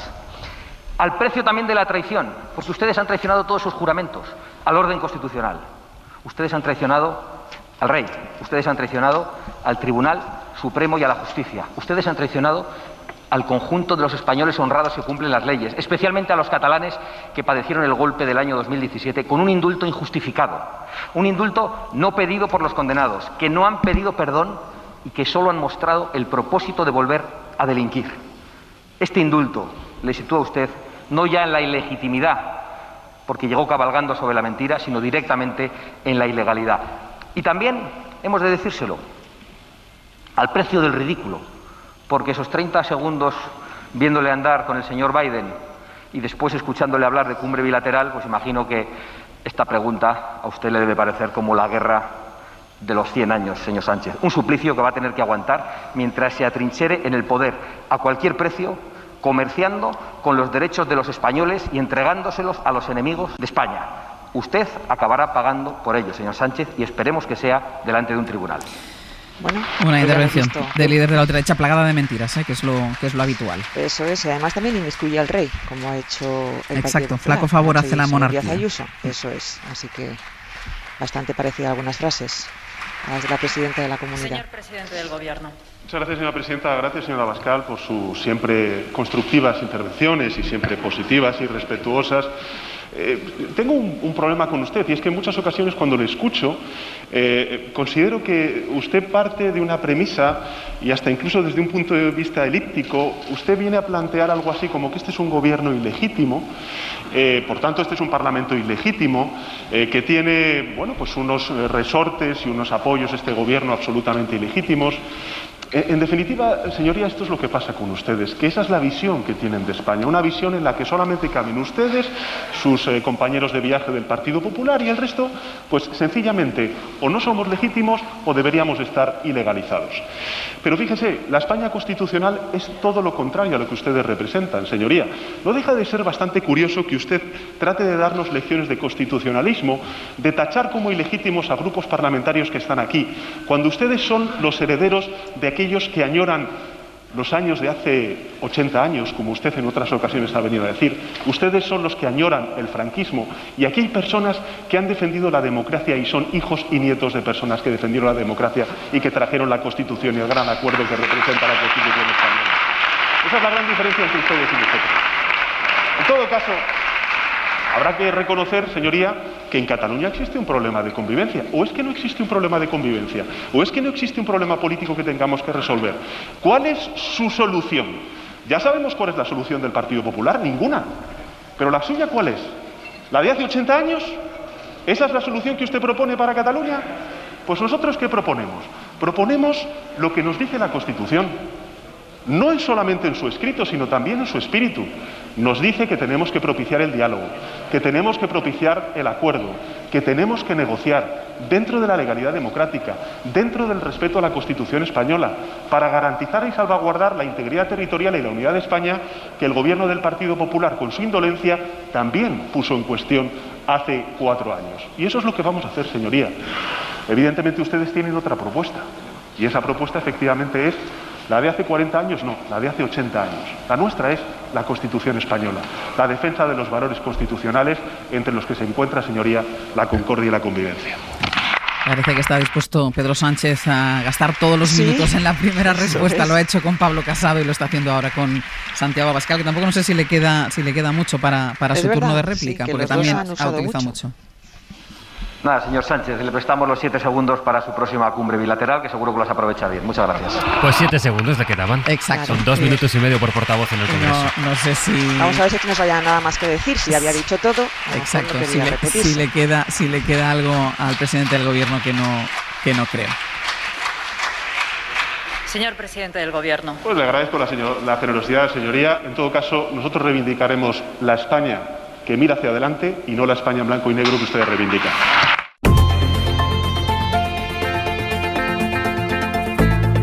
El Abierto. Ser podcast. En el Abierto, José María Lasalle, Verónica Fumanal y Gonzalo Velasco. Ahora continuaremos con el análisis que habíamos iniciado con la gesticulación del independentismo en la reunión que tiene que tener con el rey, con la presencia del rey Felipe VI en Barcelona esta noche. Pero voy a volver un momento a la sesión de control al Gobierno. Está respondiendo Nieves, el presidente del Gobierno, al representante del Partido Regionalista Cántabro, ¿no? Sí, a José María Mazón, sobre una pregunta que es típica de hacérsela a un ministro muy sectorial. Es sobre el suministro de agua en Cantabria y el cumplimiento de ese acuerdo. Dice el presidente que el suministro de agua en Cantabria está garantizado y se va a garantizar siempre, y le aseguran que serán capaces de encontrar una solución. Como digo, Ángeles, es una pregunta muy reducida, muy sectorial, pero está respondiendo el presidente. Claro, pero también ahí se ve. En cualquier caso, para esto deberían servir las sesiones de control al Gobierno, es decir, para qué está haciendo el Gobierno, o el ministerio que le corresponda, o al presidente del Gobierno, pero qué está haciendo el Gobierno en determinados asuntos que interesan, evidentemente, a los representantes políticos de los ciudadanos que están en el Congreso de los Diputados. Lo que pasa es que estamos acostumbrados a que las sesiones de control se conviertan en este tipo de debates que se quedan sobre todo en los temas polémicos, en la superficie, y no entran habitualmente en la gestión propiamente dicha del Gobierno. Pero sí quiero escuchar la pregunta que le va a hacer la portavoz del Partido Popular, Cuca Gamarra, a la vicepresidenta primera del Gobierno. Pregunta de la diputada doña Concepción Gamarra Ruiz Clavijo, del Grupo Parlamentario Popular en el Congreso. Gracias, presidenta. Señora vicepresidenta, hablemos claro. El Gobierno no solo está negociando la concesión de indultos a los políticos independentistas condenados por sedición y malversación. El Gobierno lo que está negociando es alargar todo lo que pueda una legislatura gracias a los políticos independentistas condenados por sedición y malversación. Poco más hay que explicar. Como bien dijo Napoleón sobre Maquiavelo, para ustedes el fin justifica todos los medios. Y encima tienen el cinismo de estarnos dando clases de moral mientras cocinan este montaje inmoral. Nos hablan de convivencia, de magnanimidad, de unión. Nos quieren hacer creer que trabajan para conseguir el bien y solo buscan su bien, su bienestar. Y el objetivo de sus aliados es socavar los cimientos del Estado de Derecho. Señora vicepresidenta, para los independentistas, el Gobierno se ha convertido en el tonto útil para destruir la legalidad vigente en Cataluña y, por tanto, en el resto de España. Así lo demuestra ese plan oculto de Esquerra Republicana que ya conocemos todos los españoles y del que parece que ustedes no se quieren enterar. Buscan acorralarles. ¿Para qué? Para forzar una declaración unilateral de independencia. Y esa mesa de negociación, al margen de las instituciones democráticas, en lo que es la alfombra roja que ustedes les ponen para que al final se salgan con la suya. Por eso, señora vicepresidenta, le pregunto, ¿por qué se somete el Gobierno al independentismo? Bueno, muy seria la vicepresidenta, Ángels. A ver qué responde a esta pregunta directa. Seguimos dando vueltas al tema de los indultos a los presos del procés. Y del alargamiento de la legislatura, según el PP, que lo hace para mantenerse en el poder. Primera del Gobierno. Gracias, señora presidenta. Señora Gamarra, para utilizar la misma palabra que usted ha utilizado, este Gobierno solo se somete a dos cosas: a través de la Constitución a los resultados de las urnas. Nada más. Bueno, pues ella prefiere sí, exacto. Al revés. Ha hecho al revés que el presidente del Gobierno, que por cierto ya no está ahora mismo en el hemiciclo. Ha salido del hemiciclo. Señora vicepresidenta, ¿quién la ha visto y quién la ve? Qué poco queda de aquella que activó con nosotros el 155 en otros tiempos. Mire, España se enfrenta a una crisis constitucional de primer orden que ha promovido este Gobierno y usted no es capaz de dar una respuesta a los españoles. A ver si se entera de una vez que los problemas que tienen los españoles son los que han provocado ustedes y están provocando ustedes con esta crisis, que hacen que tengan que salir a manifestarse para decirles a ustedes que en su nombre no se indulta a delincuentes. Y señora Calvo, además, creo que es importante que tengan clara una idea en la izquierda: la calle no es patrimonio suyo. Y por último, la moneda que están dispuestos ustedes a pagar por su permanencia en el poder es lo que más caro le va a salir a los españoles en términos de convivencia en la historia de nuestra democracia. Parece que viene hoy con más fuerza Cuca Gamarra que la vicepresidenta. Vamos a ver la segunda respuesta de la vicepresidenta, ¿no? Vamos a ver cómo maneja los tiempos y el tono, exacto. Señora vicepresidenta primera del Gobierno. Gracias, señora presidenta. Señora Gamarra, sabe usted que me gusta dejarle siempre una segunda parte para que acabe de reformular de verdad lo que quiere decir. ¿Y sabe qué es lo que ocurre? Que ustedes siguen teniendo un problema casi genético, y es que no saben estar en la oposición, que no saben finalmente aceptar el resultado de las urnas y saber que gobiernan otros que no son ustedes. Y por eso su discurso, además de incoherente, es irreal. Le voy a decir por enésima vez quién y cuándo y con quién en el Gobierno se rompió la legalidad en Cataluña, con sus compañeros de partido en Moncloa, con ellos gobernando este país, que fueron con desidia, sin respetar a la propia sociedad catalana que se debate en dos ámbitos, sin tener ningún interés en cómo abrochar Cataluña a España, quienes llevaron a este país a una crisis que es suya. Señora Gamarra, hagan algo de crítica, de reflexión, porque si no lo hacen, ustedes no aportan ni significan nada. Ustedes han perdido todo el apoyo electoral que tenían en Cataluña. Allí no significan ni existen.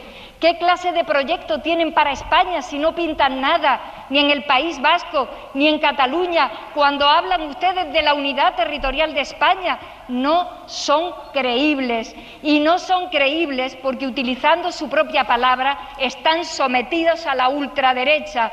Han perdido el rumbo y la identidad de lo que tienen que hacer este país. Y lo dejaron claro el domingo, tropezando dos veces con la piedra de Colón. Bueno, pues hasta aquí la respuesta de la vicepresidenta primera. Vamos a dejar a Nieves Goicoechea siguiendo la sesión de control al gobierno. Vamos a retomar el análisis y ya que estábamos ahora precisamente en Cataluña, porque ha sido lo que ha sobrevolado toda esta primera parte de la sesión de control, el tema de los indultos, quiero retomar el análisis. Solo habíamos escuchado a José María Lasalle sobre la gesticulación del independentismo. Hoy va a estar el rey Felipe VI en Barcelona y ha habido ese toma y daca entre los miembros del Govern de la Generalitat. Aragonès dijo que no podía ir a la cena con el monarca, que tenía que ir el vicepresidente, que es de Junts per Catalunya. Él dijo que tampoco podía. Finalmente va la número 3, pero sí va a haber, y eso es importante, sí va a haber, van a coincidir, al menos en el mismo espacio, el presidente de la Generalitat y Felipe VI en un encuentro privado que hay previamente a esa cena de empresarios catalanes. No hay plantón del todo porque hay esa idea, y así lo dijo la portavoz del Govern, Verónica, que bueno, a partir de ahora no dejarían la silla vacía en los eventos que consideren importantes el Govern de la Generalitat, aunque esté el jefe del Estado en estos eventos, pero es evidente que van arrastrando los pies. Bueno, yo creo que se están haciendo gestos, pero que los virajes y los volantazos en política no son buenos, porque cuando escenificas o sobreactúas en un tema, lo que haces es generar rechazos y no ir paso a paso generando una pedagogía, que quiere decir que uno, porque se siente protocolariamente en una mesa donde está el monarca, no quiere decir que se vuelva monárquico, ni quiere decir que se deje de ser independentista. Lo que pasa que como durante mucho tiempo esos plantones eran la marca de identidad del independentismo, pues ahora no pueden de copy volta, ¿no?, de repente dar un golpe de timón. Sobre esto, me parece que los gestos que está haciendo el independentismo no son menores, que van poco a poco, pero en una dirección, como ha dicho Tallón, significativa y muy determinada. Y además esto viene a confrontar o a desmentir la falacia sobre la que la derecha se aguanta el relato de la sesión de control, que es que el gobierno necesita al independentismo para agotar legislatura. Eso es mentira. ¿Por qué es mentira? Porque una legislatura en este país son 4 años, aunque nos hubiéramos acostumbrado a esas legislaturas cortitas que no se acababan, o sea, que se acababan antes de tiempo. Una legislatura completa son 4 años y en este momento el presidente del gobierno, el gobierno de Unidas Podemos y de Pedro Sánchez tiene un presupuesto aprobado.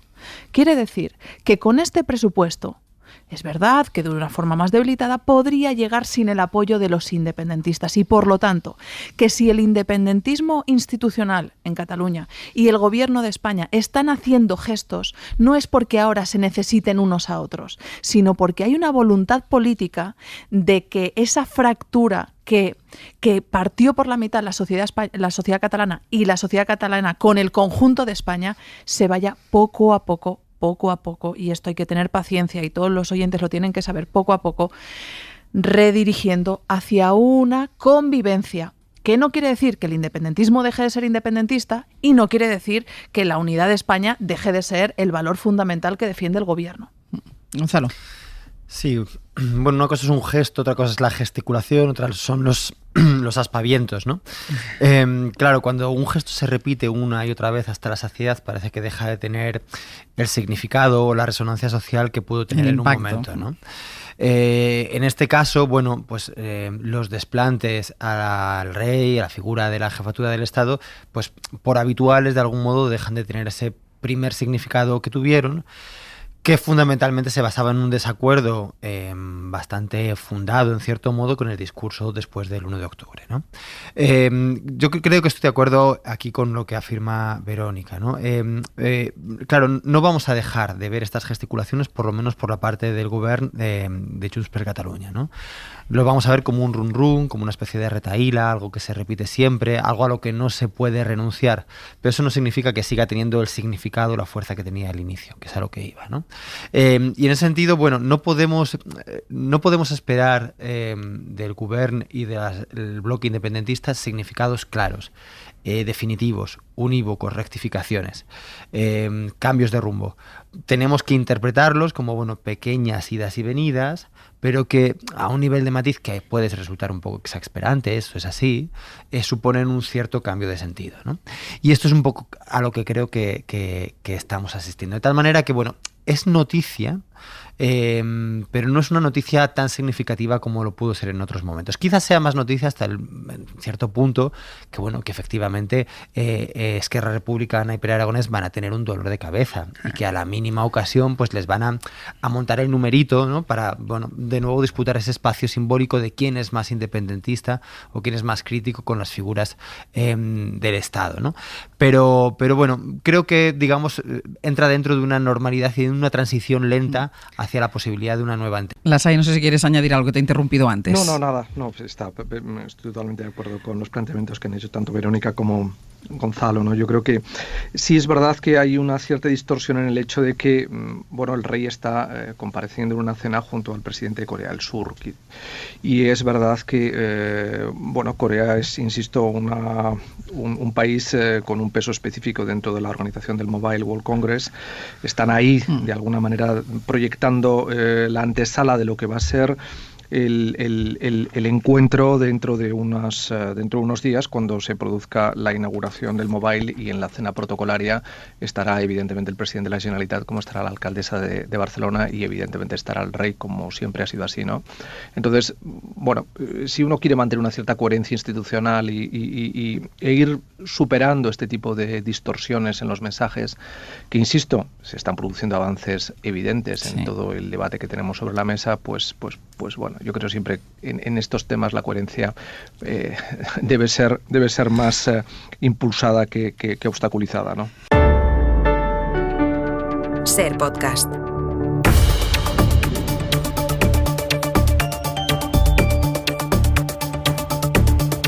En el abierto, José María Lasalle, Verónica Fumanal y Gonzalo Velasco. Nos vamos al Partido Popular. Mariela Rubio, buenos días. ¿Qué tal, Lola de Nova? Porque sigue yendo a la suya Isabel Díaz Ayuso, después de lo que dijo el domingo en esa manifestación de Colón sobre la figura del rey y la firma de los indultos. La corrigió a la mañana siguiente Pablo Casado. Ya parecía que también corregía, pero ayer dijo, no, perdón, pero yo no he corregido nada. Y es más, lo que yo pienso, lo piensa Pablo Casado. ¿Qué dicen en Génova? Bueno, antes de nada, hubo una imagen, Ángeles, que pudimos ver en la Plaza de Colón este domingo, que quizá pasó un poco desapercibida, pero no para algunos en el PP. Hablamos de varias pancartas donde se podía leer Majestad no firme los indultos.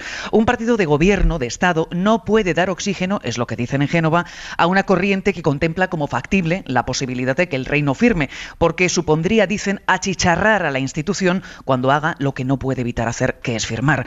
Por eso las palabras de Ayuso son tan incómodas para el PP, particularmente las de ayer, esas de el rey firme o no firme, será puesto en tela de juicio, y Casado está de acuerdo. Pero en cualquier caso, en Génova son conscientes de que no pueden permitirse una segunda desautorización de Casado Ayuso. Sería, dicen, inasumible y de facto significaría romper con el espíritu del 4M. Así, la dirección simplemente quiere esperar a que amaine la tormenta. Sí se desmarcó ayer abiertamente, además de Ayuso, la portavoz parlamentaria del PP, Cuca Gamarra. La escuchamos. El papel del rey Felipe VI es el que le marca la Constitución. Pero la presidenta de la Comunidad de Madrid ha dicho que es una vergüenza. No sé si está usted de acuerdo. Eso es lo que ha dicho ella, yo he dicho lo que he dicho y creo que hay una diferencia. Y además yo ayer escuché perfectamente al presidente Casado, que no dejó lugar a la duda de cuál era su posición. Son muchos en Génova quienes piensan que Ayuso el domingo cometió un error, pero ayer, dicen, reaccionó deliberadamente ante la lectura de que había sido forzada a rectificar. Es decir, hay quien vio en las palabras de la presidenta madrileña a una baronesa reivindicando su aval para marcar perfil propio, aval basado en la victoria electoral, como ocurre, dicen, con el caso de Núñez Feijóo. Y hablando de perfiles propios, Ángeles, Albert Rivera ha decidido entrar en la polémica con este mensaje que ha publicado hace pocos minutos. Es verdad, dice, que la Constitución obliga al rey a firmar los indultos a unos políticos delincuentes. Lo que es surrealista, dice, es que estos disfruten del favor del gobierno sin respetar la Constitución ni al jefe del Estado. Bueno, pues entra también en la polémica el ex líder de Ciudadanos. Oye, una cosa, Mariela, porque también ha salido en la sesión de control al gobierno, se lo ha dicho el presidente del gobierno, líder de la oposición, la salida del Partido Popular del pacto antitransfugismo. Era miembro fundador de este pacto, el Partido Popular, y lo hace después de lo ocurrido en Murcia. Sí, lo ha comunicado por carta al Ministerio de Política Territorial y así explicaba los motivos el portavoz del PP, Martínez Almeida.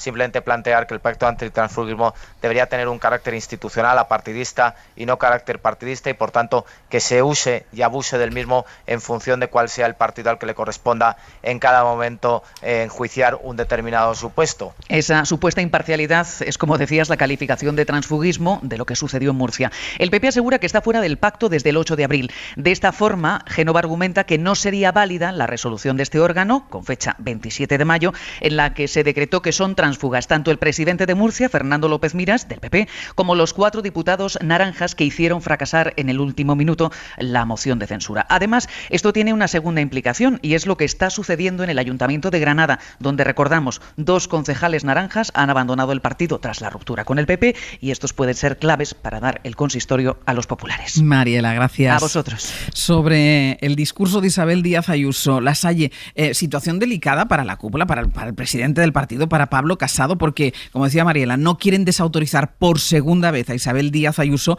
pero es que al final Isabel Díaz Ayuso está arrastrando con su discurso a Pablo Casado.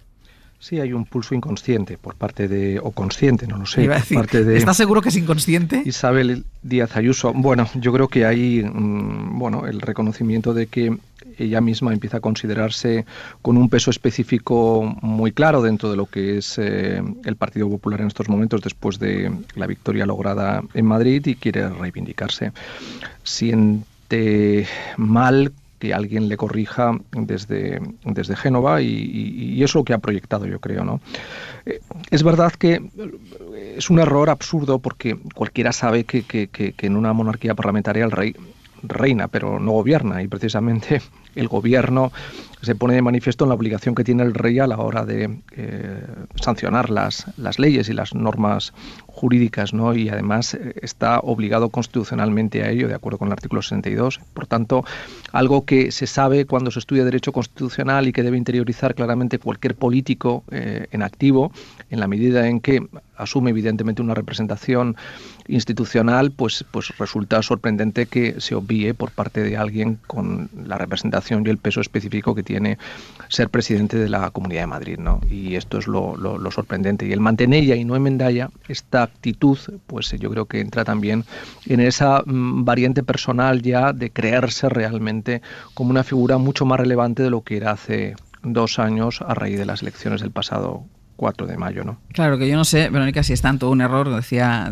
Lasalle, o, bueno, el hecho nos apuntaba, nos recordaba esas pancartas que había en la Plaza de Colón, Felipe VI, no firmes los indultos, o es una auténtica voluntad de Isabel Díaz Ayuso de estar en ese discurso, en el discurso de la ultraderecha. Yo estoy absolutamente segura, persuadida, de que Isabel Díaz Ayuso no se equivoca. Esto no es un error. ¿Y por qué no es un error? Porque ella representa a una parte de la población que considera que ante determinados ataques, entre comillas, ataques a la Constitución, el papel del rey debe de ser fundamental. Incluso hay algunos que piensan que el papel de las Fuerzas Armadas debe ser fundamental. ¿O no nos acordamos cuando pasó todo lo de Cataluña? Cuando pasó las leyes de desconexión, ¿qué es lo que pedían algunos vinculados a un partido popular? Que se enviara al ejército. Y el 155 les parecía poquito. Por lo tanto, Isabel Díaz Ayuso toma ese discurso un poco de medio lado, vamos a llamarla así, para evidenciar o para liderar esa corriente que está muy imbricada en Vox y que de alguna manera ella coincide hacer con el Partido Popular. Isabel Díaz Ayuso no va a ser desautorizada por el PP, porque en estos momentos el PP teme ser desautorizado por Isabel Díaz Ayuso, que es quien en estos momentos tiene la autoritas en la derecha. El aplausómetro de la Plaza de Colón era evidente. A Casado se le llamó traidor. Había pancartas en contra de Mariano Rajoy. Y Isabel Díaz Ayuso emerge como una líder que efectivamente tiene la autoritas, tiene la potestas en Madrid, pero la quiere tener a nivel nacional. Y por último, y no menos importante, hemos comentado aquí muchísimas veces cómo la comunicación de la Casa del Rey o de Zarzuela siempre es muy parca, normalmente tendente al silencio. Que en esta ocasión se hayan querido contestar con la contundencia de el rey hace lo que tiene que hacer. Nosotros, o sea, el Felipe VI cumple escrupulosamente sus deberes constitucionales. No tiene ninguna capacidad de decidir qué firma o qué no, y simplemente rectifica o sanciona que ha cumplido las leyes y los trámites preceptivos. A mí me parece un golpe para Isabel Díaz Ayuso tremendo, que no se está poniendo en valor, porque el rey es el único español que no tiene que mirar lo que firma. Lo firma y punto, que es su papel. Yo no sé si Díaz Ayuso tiene algunas aspiraciones a tener un papel más relevante en el Partido Popular. No tengo ninguna información al respecto, pero me permito, por decir así, sospecharlo. Lo que sí creo es que el Partido Popular no niega esas afirmaciones porque le vienen bien. De algún modo, retomando la idea del consciente y del subconsciente, Pablo Casado representa el discurso consciente, lo que hay que decir, y Ayuso es el subconsciente, lo que muchos de sus votantes sienten, piensan instintivamente, ella lo formula, lo saca al espacio público y por lo tanto inflama una serie de ánimos, de afectos y de pulsiones que finalmente retroalimentan al Partido Popular. Ayuso representa una especie de terraplanismo político, ¿no? Es la idea de, oye, yo la Tierra la veo redonda, digo, al revés, la veo plana, pues es plana, ¿no? Tienes que pensar, tienes que hacer un razonamiento relativamente complejo para entender que es redonda. Bueno, pues hay cosas como que el rey no puede negarse a firmar un indulto, que uno dice, oye, si lo firma también puede no firmarlo. Terraplanismo, ¿no? Pues hay que hacer un razonamiento algo complejo, conocer algo de derecho constitucional, como dice Lasalle, para entender que no es así. Pero claro, ella pone en el espacio público una idea que parece que es intuitiva, que parece que es evidente y que al final cala. El valor de las declaraciones de Díaz Ayuso son las de un tuit mal formulado, mal pensado. Y eso es lo que nunca debería hacer un partido político, igual que no debería hacer nunca un medio de comunicación, que se trata precisamente de explicar las cosas y de razonarlas, ¿no? En fin, en ese sentido yo creo que cuando decimos y nos alteramos, ¿no? Y decimos, bueno, Díaz Ayuso es un verso suelto, Casado te ha tenido que rectificar, yo creo que no, yo creo que esto va muy en coherencia, hay una especie de funcionamiento en conjunto y finalmente casi diría que les viene bien.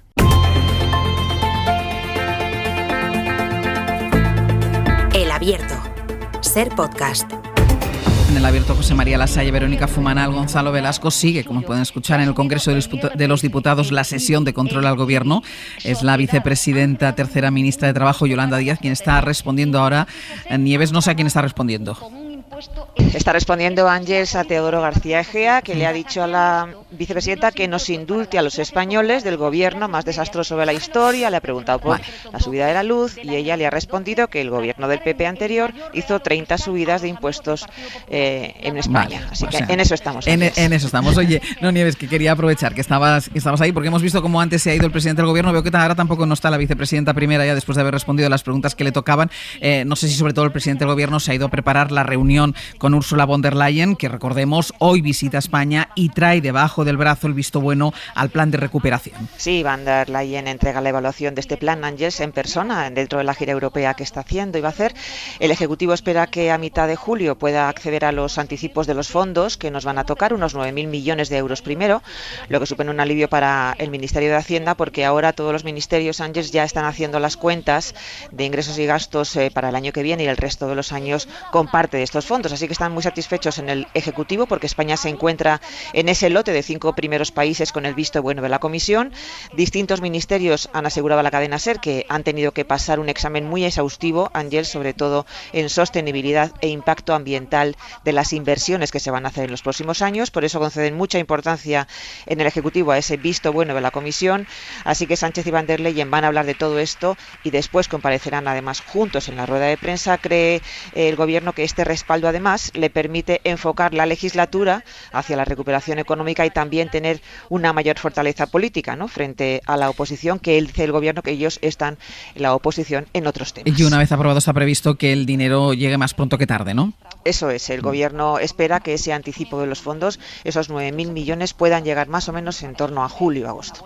Nieves, muchísimas gracias. Hasta ahora, Ángeles. Gonzalo, buena noticia esta. Llega Ursula von der Leyen con la aprobación del plan de recuperación. El dinero va a llegar en las próximas semanas y nos situamos ya, lo decíamos esta mañana, en la España post-pandemia. En la sanitaria también, porque estamos pensando ya si nos quitaremos la mascarilla y la vacunación va muy rápida, pero también en la España post-pandemia económica. Sí, esto es de verdad el asunto serio, ¿no? Quizás se debería hablar más de estas cosas en las preguntas de los controles al gobierno, ¿no? Bueno, es curioso, llegan como el boletín de las notas, ¿no? En la semana final de curso progresa adecuadamente. Y además coincide más o menos con el final de curso. Sí. Y efectivamente es una buena noticia y ahora tenemos que, digamos, que aguzar mucho la vista para evaluar qué es lo que se va a hacer con ese dinero. Hay cosas que además pueden ser prometedoras, ¿no? Por ejemplo, la idea de la reconversión o la reforma de los edificios para garantizar su sostenibilidad ecológica, que puede ser una vía para la reconversión industrial y para la reconversión del sector de la construcción, ¿no? La idea del coche eléctrico, que es un poco más discutible. En fin, hay una serie de factores que de verdad pueden ser vías de modernización y de transformación y a los que tenemos que estar muy atentos en los próximos meses. Lasalle, buena noticia, la llegada de von der Leyen con la aprobación del plan de recuperación. Sí, es como bienvenido Mr. Marshall, ¿no? Estamos todos como aplaudiendo la llegada de doña Úrsula. Yo creo que es realmente volver otra vez a las cosas reales que nos suceden, ¿no? Sí. Y creo que en estos momentos lo que el país tiene que tener claro es que ha de volcar todos sus esfuerzos en lograr ejecutar esos fondos, acreditar que la ejecución de los fondos es la correcta y que luego todos los ciudadanos y la sociedad española en su conjunto y especialmente el tejido empresarial también, que es de alguna manera quien va a tener que liderar una parte muy importante del impulso en la transformación económica de nuestro país, pues esté a la altura de las circunstancias. Y para eso el respaldo institucional y el respaldo de la política es fundamental. Y yo creo que es bueno que en este contexto tan como diría yo, tan ajetreado por una política muy instalada en el populismo, seamos de pronto capaces de volver a ver fotografías que proyectan imágenes institucionales y eso es muy agradable. Y a ver si, como dice Lasalle, volvemos a hablar, Verónica, de las cosas que realmente preocupan y que realmente afectan a la gente. Simbolismo frente a política de todos los días, es decir, la política del bolsillo.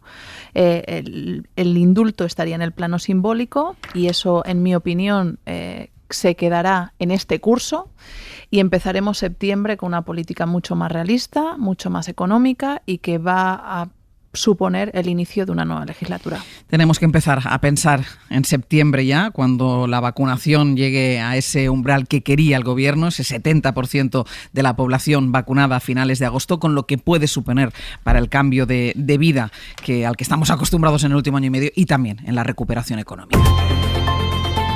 José María Lasalle, Verónica Fumanal, Gonzalo Velasco, buena semana, hasta la semana que viene. Hasta la semana que viene. Adiós. Suscríbete a Hoy por Hoy. Todos los episodios y contenidos adicionales en la app de Cadena SER y en nuestros canales de Apple Podcast, Spotify, iVoox, Google Podcast y YouTube.